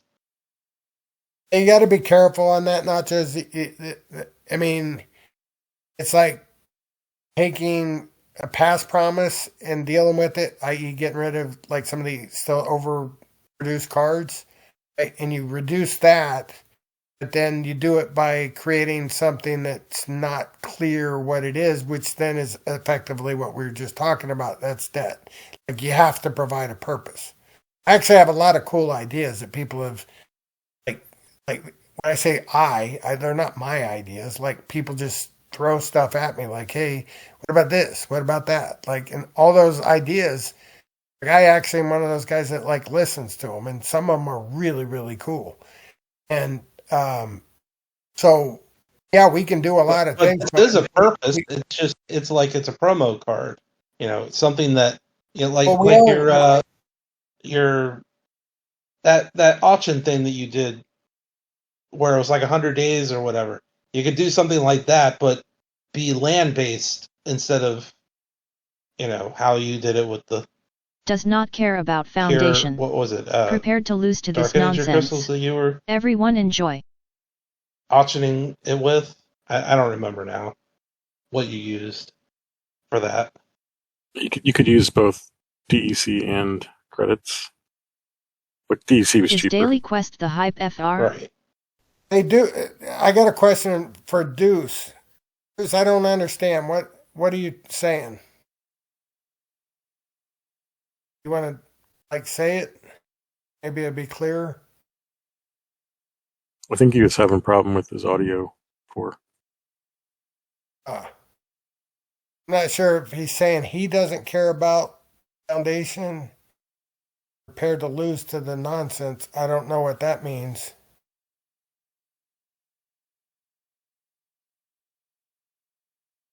Maybe he's playing foundation and he doesn't like it. Something like that.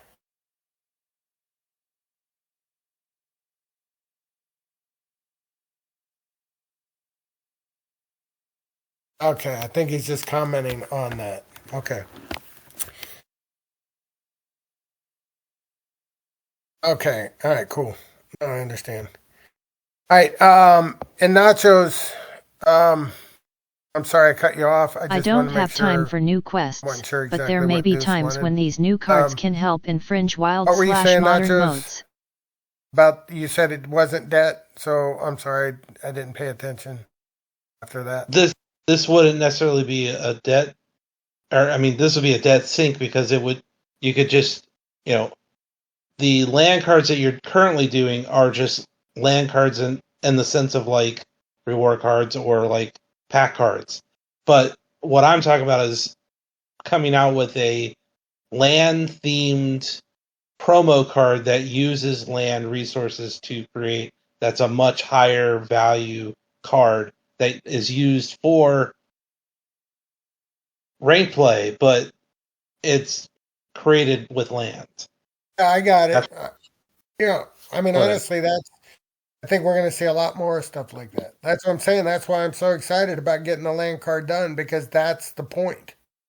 Right? In other words, once people realize that we can craft cards from land, they're going to say, oh man, what about, hey, tournaments? We got this new cool tournament format coming out, right? Like, what if there was a special card that we could put in tournaments that's only craftable on land, right? Or only craftable with, burned Chaos Legion cards, right? Like, that can be done. Those will be things that can be done. There's a lot of those, like, what if we could do this? What if we could do that? That's what we're building. That's my point. Well, the sooner we can burn Chaos Legion cards, the better, because, I mean, you look at all the other sets versus Chaos Legion, and Chaos Legion is like easily 10 times the amount. And that doesn't even include the reward cards. There's so many Chaos Legion cards. It's insane. I know. I understand. And and also the big part that, I guess we started out talking about was the any new players, and that's actually a great thing too, because that also spreads the debt across a wider base, right? Like, part of our problem is that debt has been against a shrinking base, and that's why it feels so heavy, right? So, both things are happening, right? But it takes time, and honestly just takes time. We're getting there.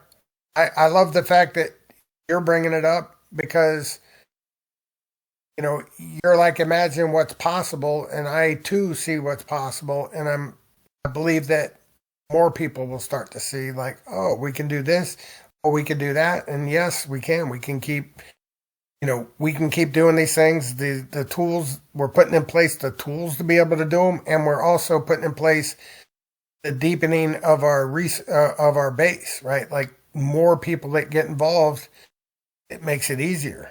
Like, this all becomes easy at some point. Just not yet. And I would never say easy. It's always a challenge. But when you do it right, I mean, look at our competition. Like, somebody was telling me that Gods Unchained was down to like less than 1,000 total players. Like, I don't know if that's true or not, but if that's true, like, they've really fallen. Did like, they stay with Ethereum, or did they wind up moving to another sub I don't thing? know. I don't know, but somebody If they literally. did, that would make sense because Ethereum is still a pain in the ass. Like total transactions per whatever versus like Hive. I thought don't they know. created. I thought they had like their own layer 2 on I don't Ethereum. know. I'm not positive. I just know that if their answer is they're down to less than 1,000 players, then they're in trouble compared to us. We stabilized it well above that, and I don't think they went through what we went through. Meaning, their base is a lot different than ours. I mean, are we that much more? I feel like we're still like 1,500, 2,000 total. We're more than that. We have more than that. We have more than that. Yes, we have more than that. By how much? I would say ballpark. We probably have all together 3 to 4x that. That's my guess. 3 to 4x what? But that's accounts. That's like active accounts. Yes. Yeah. That's active ranked actually. That's not counting land and stuff and trading and liquidity pools and stuff like that. I would say probably closer to 5,000 if you put all that stuff in. I don't know that I see 5,000. Actually, And you talking about real daily, or weekly accounts. What was that, Keith? Are you talking about active players, Dave, or just active accounts? I'm talking about active accounts. Yeah, right. Because I think if you take away, if you're not looking at active accounts and more actual players, I think we're probably more. But yeah, there's a lot of people that are running multiple accounts. Yeah, that's a good point. I'm gonna look here real quick. So hang on.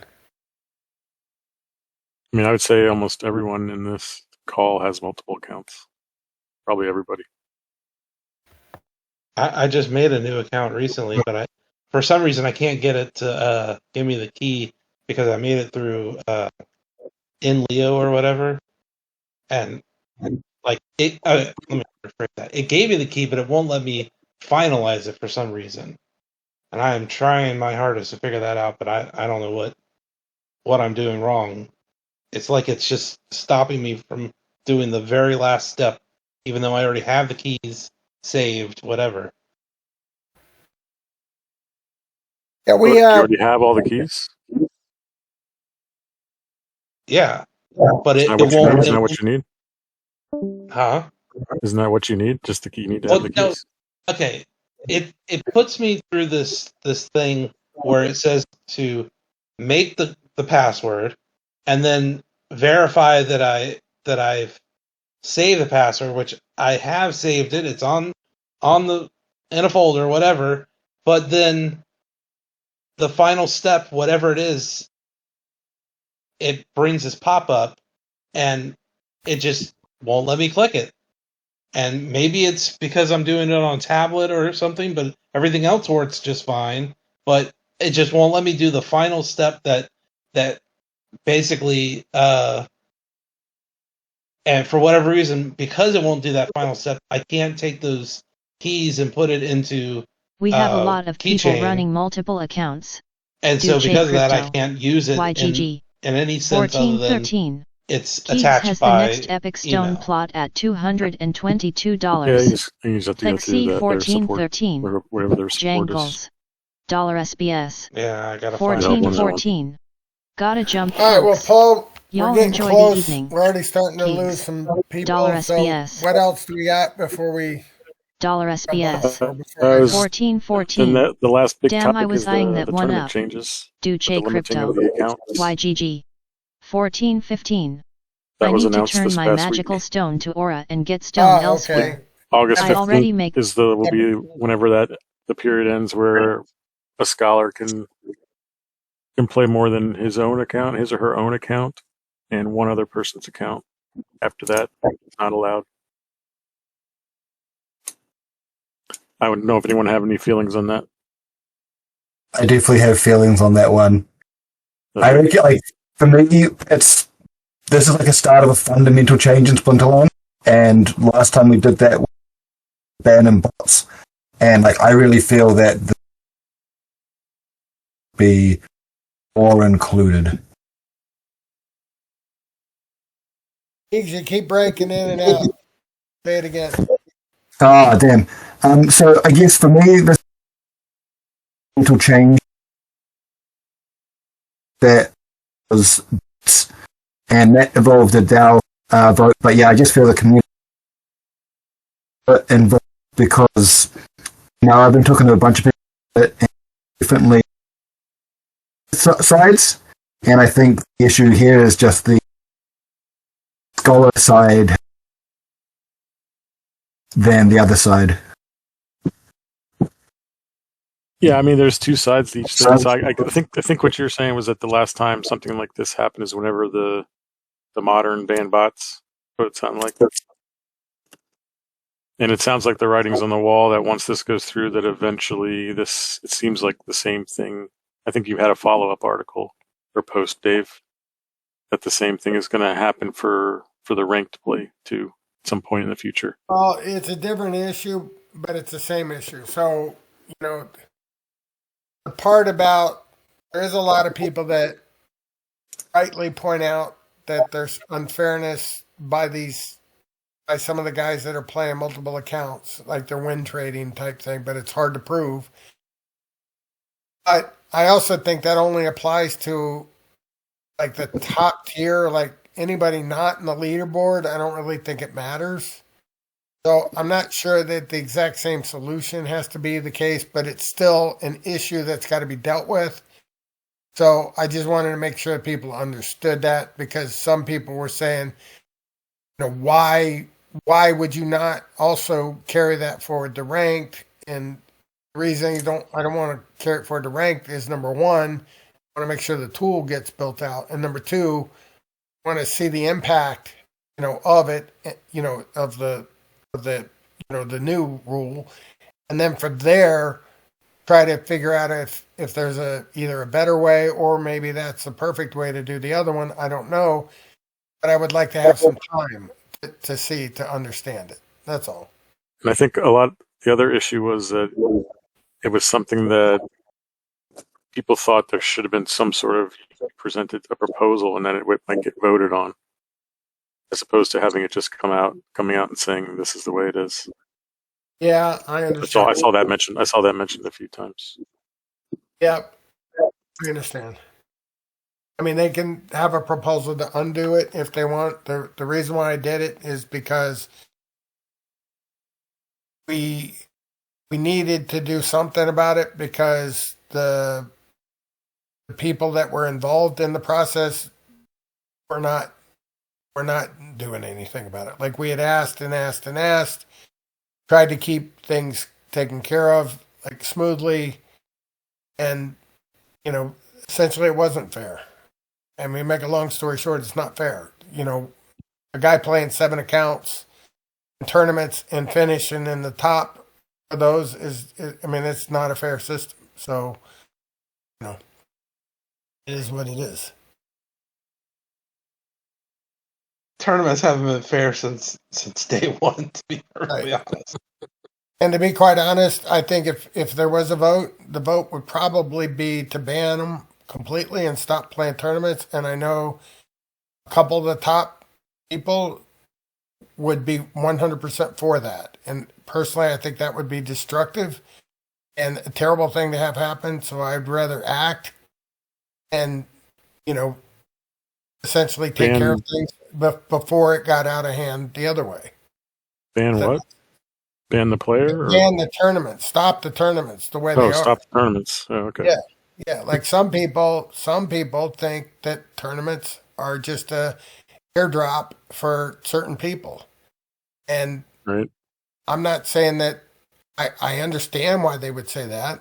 I'm not saying I agree that stopping them would be the right way, but I'm just saying there is a group of people that would say like that's the right way to do it. Just stop all tournaments. Like that's their solution, right? So sometimes you just got to do things that you think are for the right, and then if the community wants to like say nah, do it a different way, like okay, that's fine, right? And if a lot of people disagreed with me, that would be fine too, right? It's just I'm okay with taking the heat for a decision like that, right? Like, I just don't want to let it continue to go the way it was going without a resolution, right? So we put in place a way to mitigate it for the people that were damaged, meaning, if you're one of those guys that their scholar played 7 of his accounts, and these are all top tier accounts, right? So these are all top investors in the game.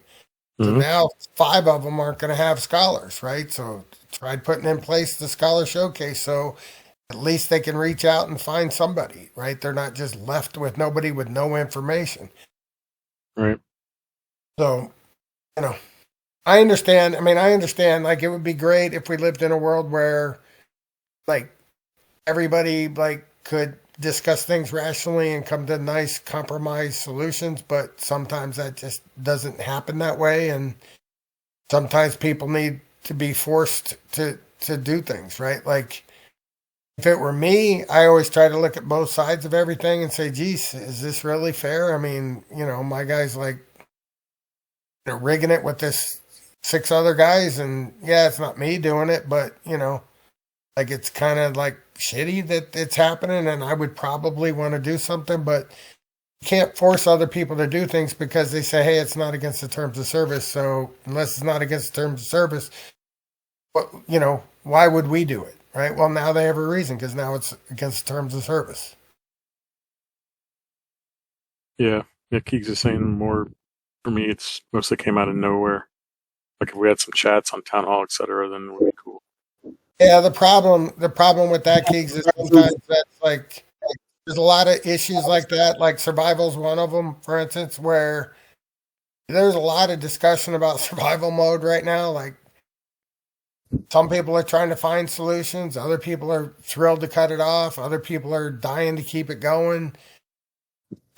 Like under the surface, there's a lot of stuff happening, right? So it would be great if everybody would actually talk to each other, but they don't talk to each other typically. They come in and like try to like convince people, like usually by like negative, like you're only here because you're trying to screw people, and that's the only reason you want survival mode, and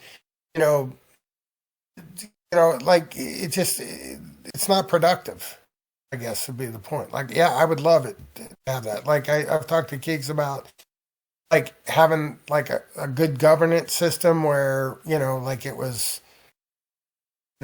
functioned properly. And by the way, I think ours functions pretty well compared to a lot of governance systems. So it's not like ours is horrible. I think it's just human nature to some degree, but we're just not at the point where we civilly discuss some of these things. So like we have to start making headways towards that, just because it's not. And, for some people, that conversation is what put them here. And just like choosing when and when it shouldn't apply is great. Like I agree, like it's not fair to say. But yeah, as for me, it's process.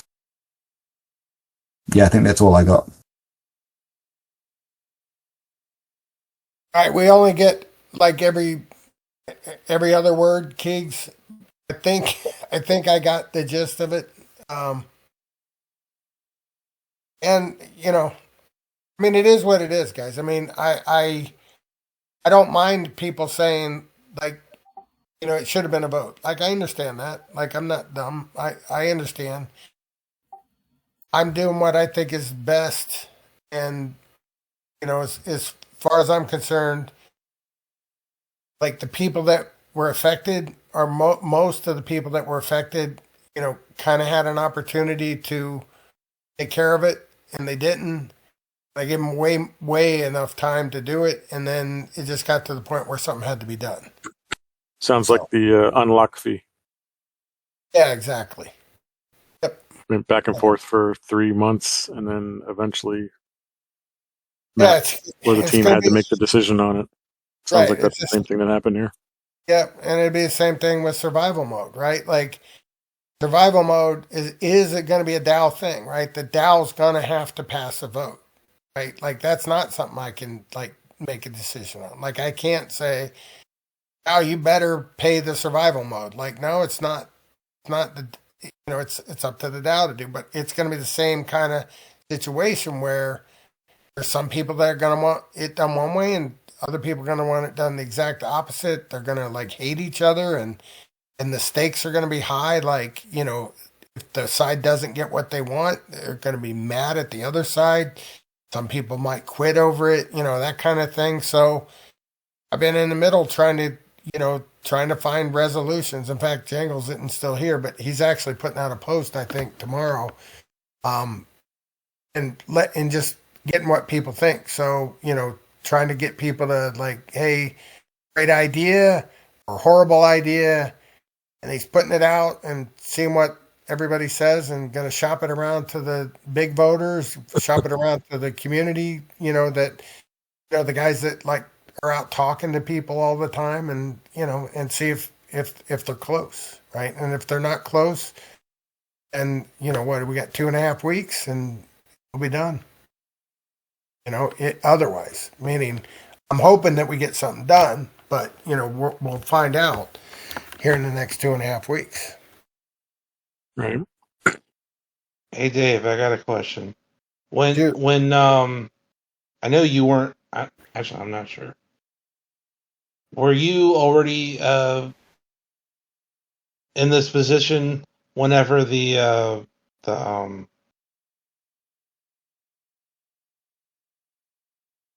whenever we turned wild mode to having the pass thing with it? Like, no. no, okay.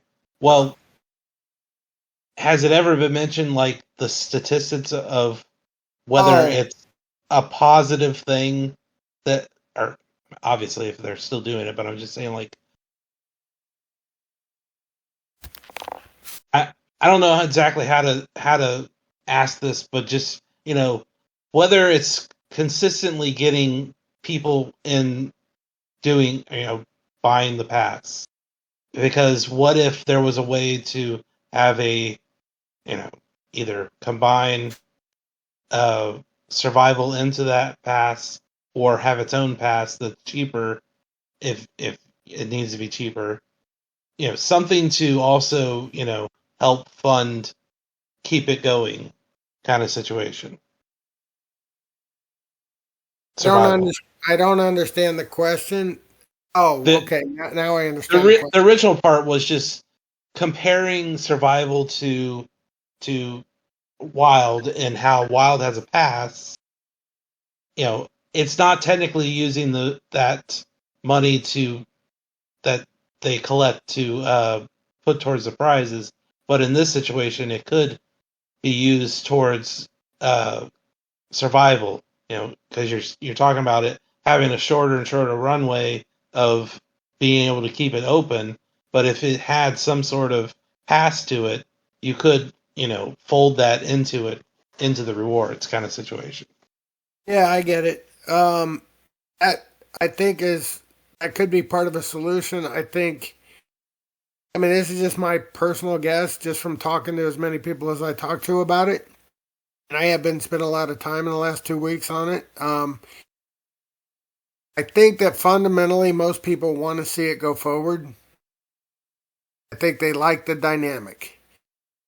I think that they don't like the way in which it was implemented, meaning not necessarily blaming the team, but just the way the rules turned out. Like, again, not blaming anybody, but at least I don't think anybody's blaming the team. But I think it's more like that didn't work, right? And so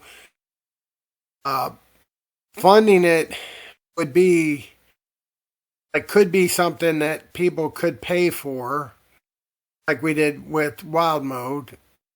The only problem with that is there's so few people that are actually benefiting from it, it wouldn't be a material number, if that makes sense.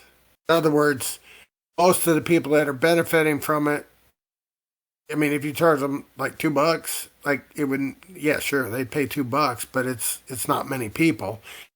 And so it isn't going to be anything material, nowhere near what it's paying out. And then everybody that you couldn't afford it, you would kill it off even more.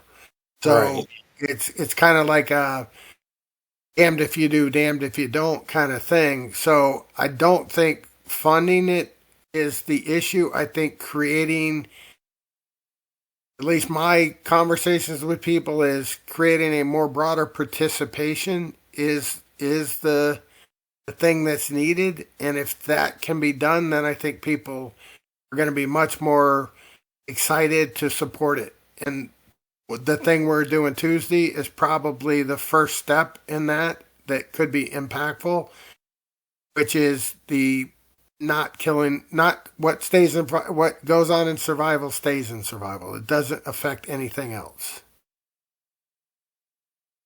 So, for instance, you have an But that account. but that doesn't necessarily solve the can't afford it to keep going situation. So how No, is that no, part? because it gives enough.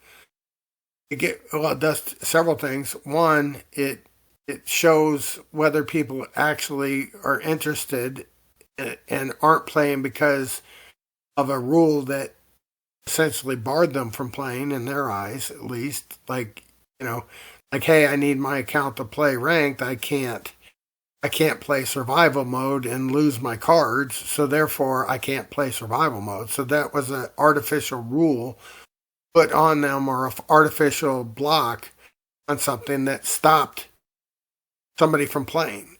So you remove that, now you get to see what the true demand was, right? Like, do people want to play it or not? And we could argue about it, or we could just see. And so that's kind of what we're going to do, is we're going to see, right? So that's why they did that.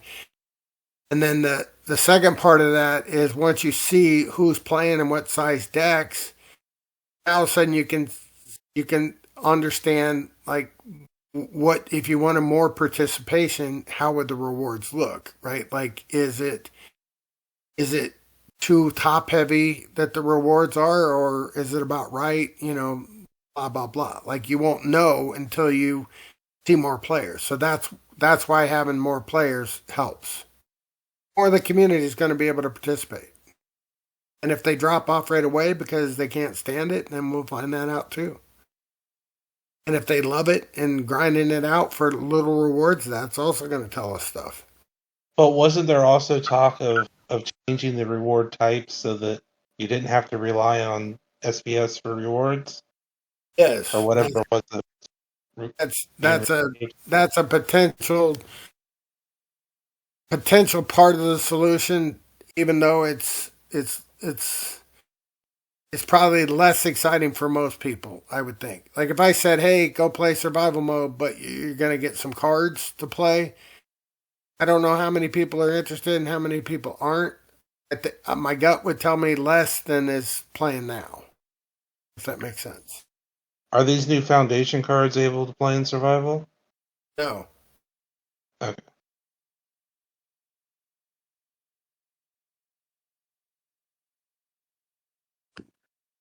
Keegs also mentioned here that he talked to some big accounts about the tournament thing.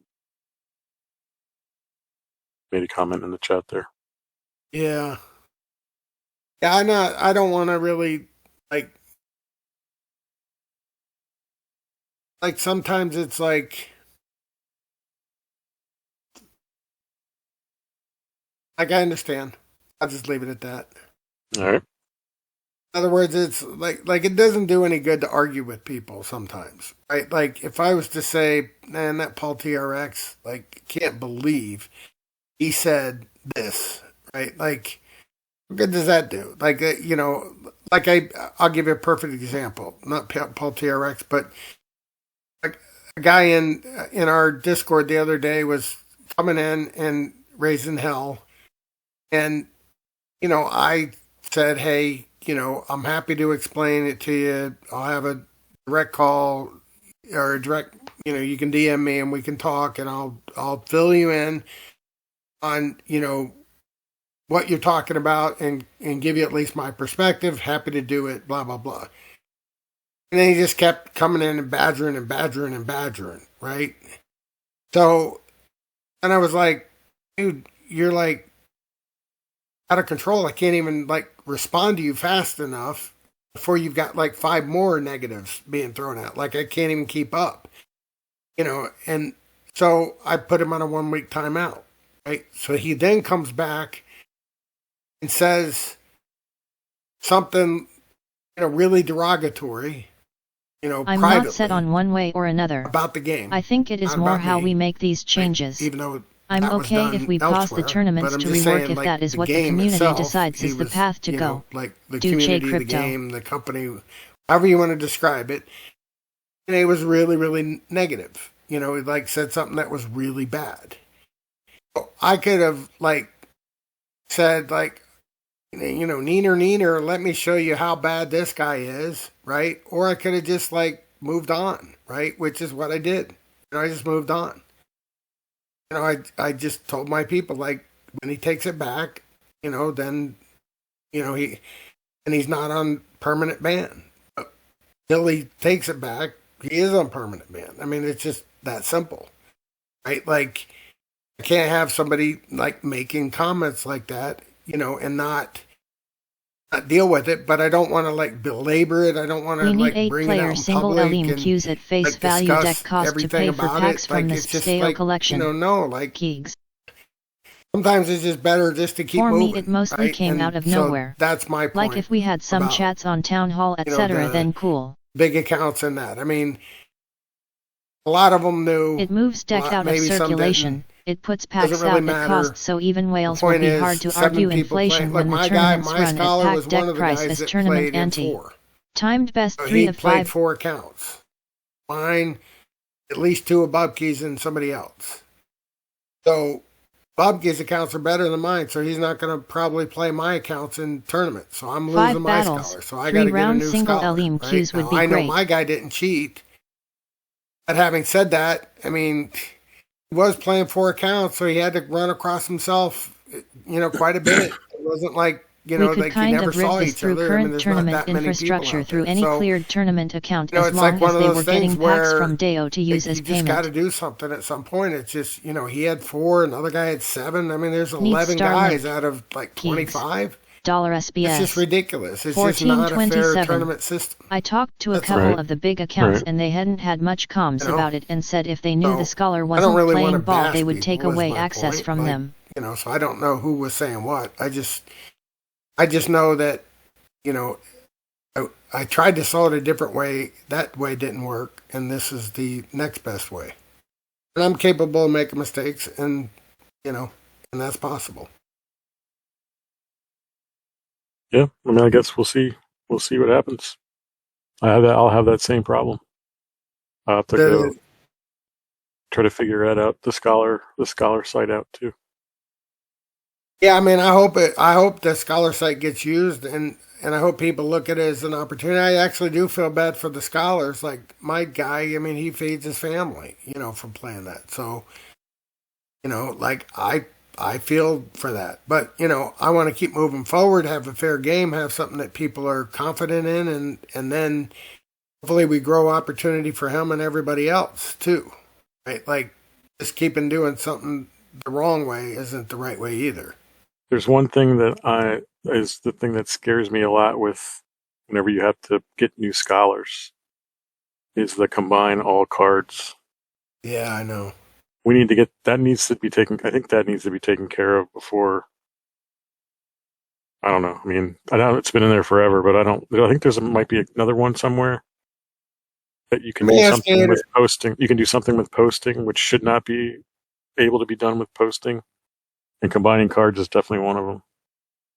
Let me ask Gator if he's still around. Gator, you still up? If so, is that something that we have ever discussed and in the queue or something? Deuce, I think combining is posting key. Yeah, it's been talked about several times, but Matt doesn't want to make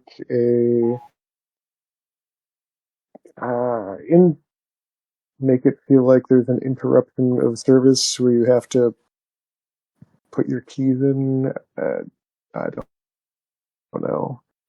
So, He has shut that down in the past. Okay.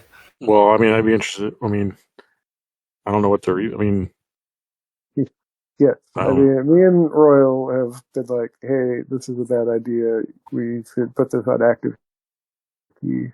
He's like, "No, Are there I want less things to be on active key." are there any other Yeah. ones besides that I might be forgetting? Can you open pack? Can you open packs with? Can you open a pack with posting key? I believe so. That'd be another one. Real quick. It's in the settings Let's with active key pops are. take a quick poll. I'll put up a poll here, see what people would do. Like, would you rather have the combining be active key?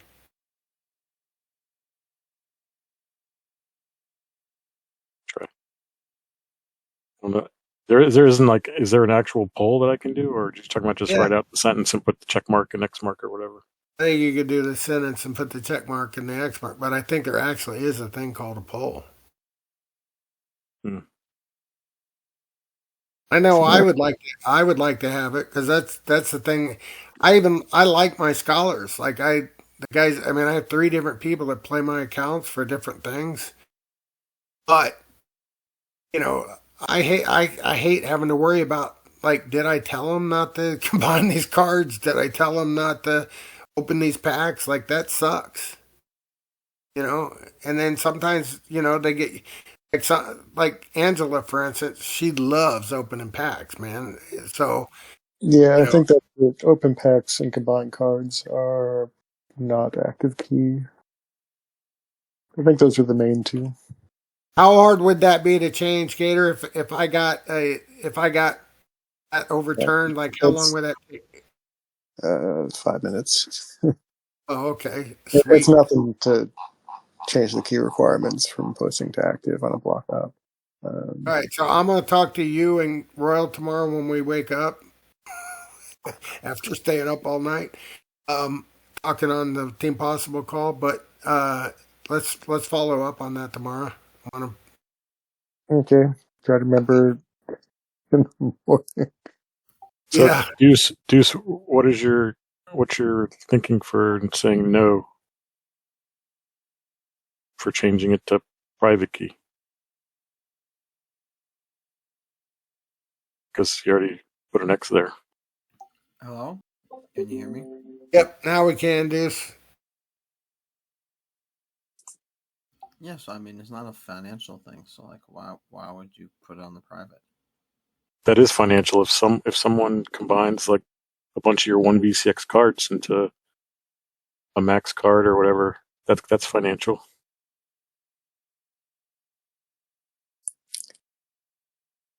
Keegs makes a If Keegs everybody makes a feels good strongly, point. it's not a big deal to me. It's not like I'm dying over this feature.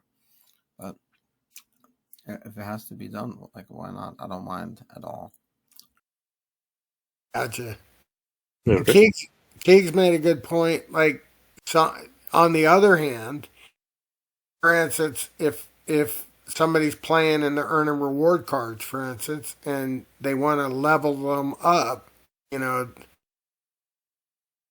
they don't have the active key, then they can't level them up. Only the owner could level them up, and then the owner doesn't want to necessarily do that. So then the next question, the Gator is, can it be something that a player chooses to give, like chooses whether he wants to use the active key or the posting key? No, not currently. It's a system-wide setting. Okay, gotcha. All right, well that does make it different because like I head don't know change. how often does that happen. Well, you mean how often does a player?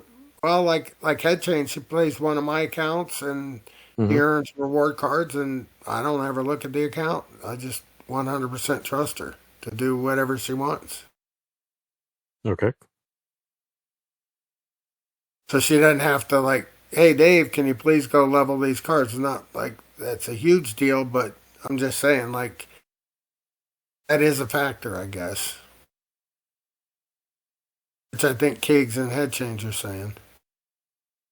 This is a crazy old thought, but wasn't there a proposal a little while back about the that Scholar website where Aggro sent a whole bunch of cards or packs or whatever to that site to create a Scholar Yeah, landing page, whatever? the Yeah, nifty site.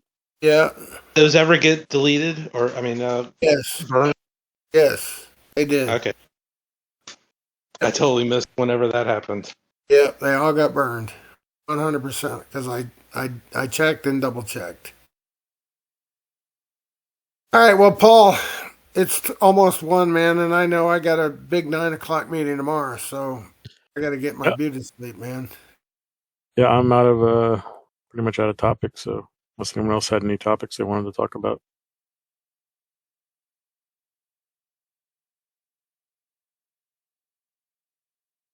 I'm happy everybody's here. Deuce, I'm Yep. happy you're Yep. here. Drop Bear, happy you showed up. Of course, Head Chains, glad you're back. Jeff, Gigs, Nachos, Gator, and 37. All you guys, thank you. Yep. Another good group.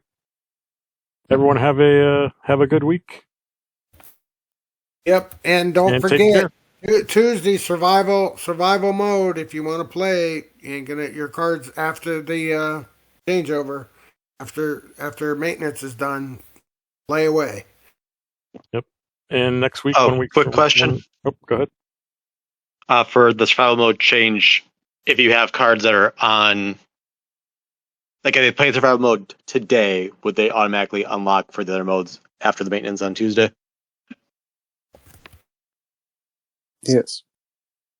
We're Awesome. just not going to check the cooldown on other modes. Sweet. All right. All right. Have a great night. Everyone have a good week. Next week it's 2:00 Eastern on Sunday. So hopefully we see some of you there. Everyone have a good week. Take care. All right. See you guys. Thank you. And ladies.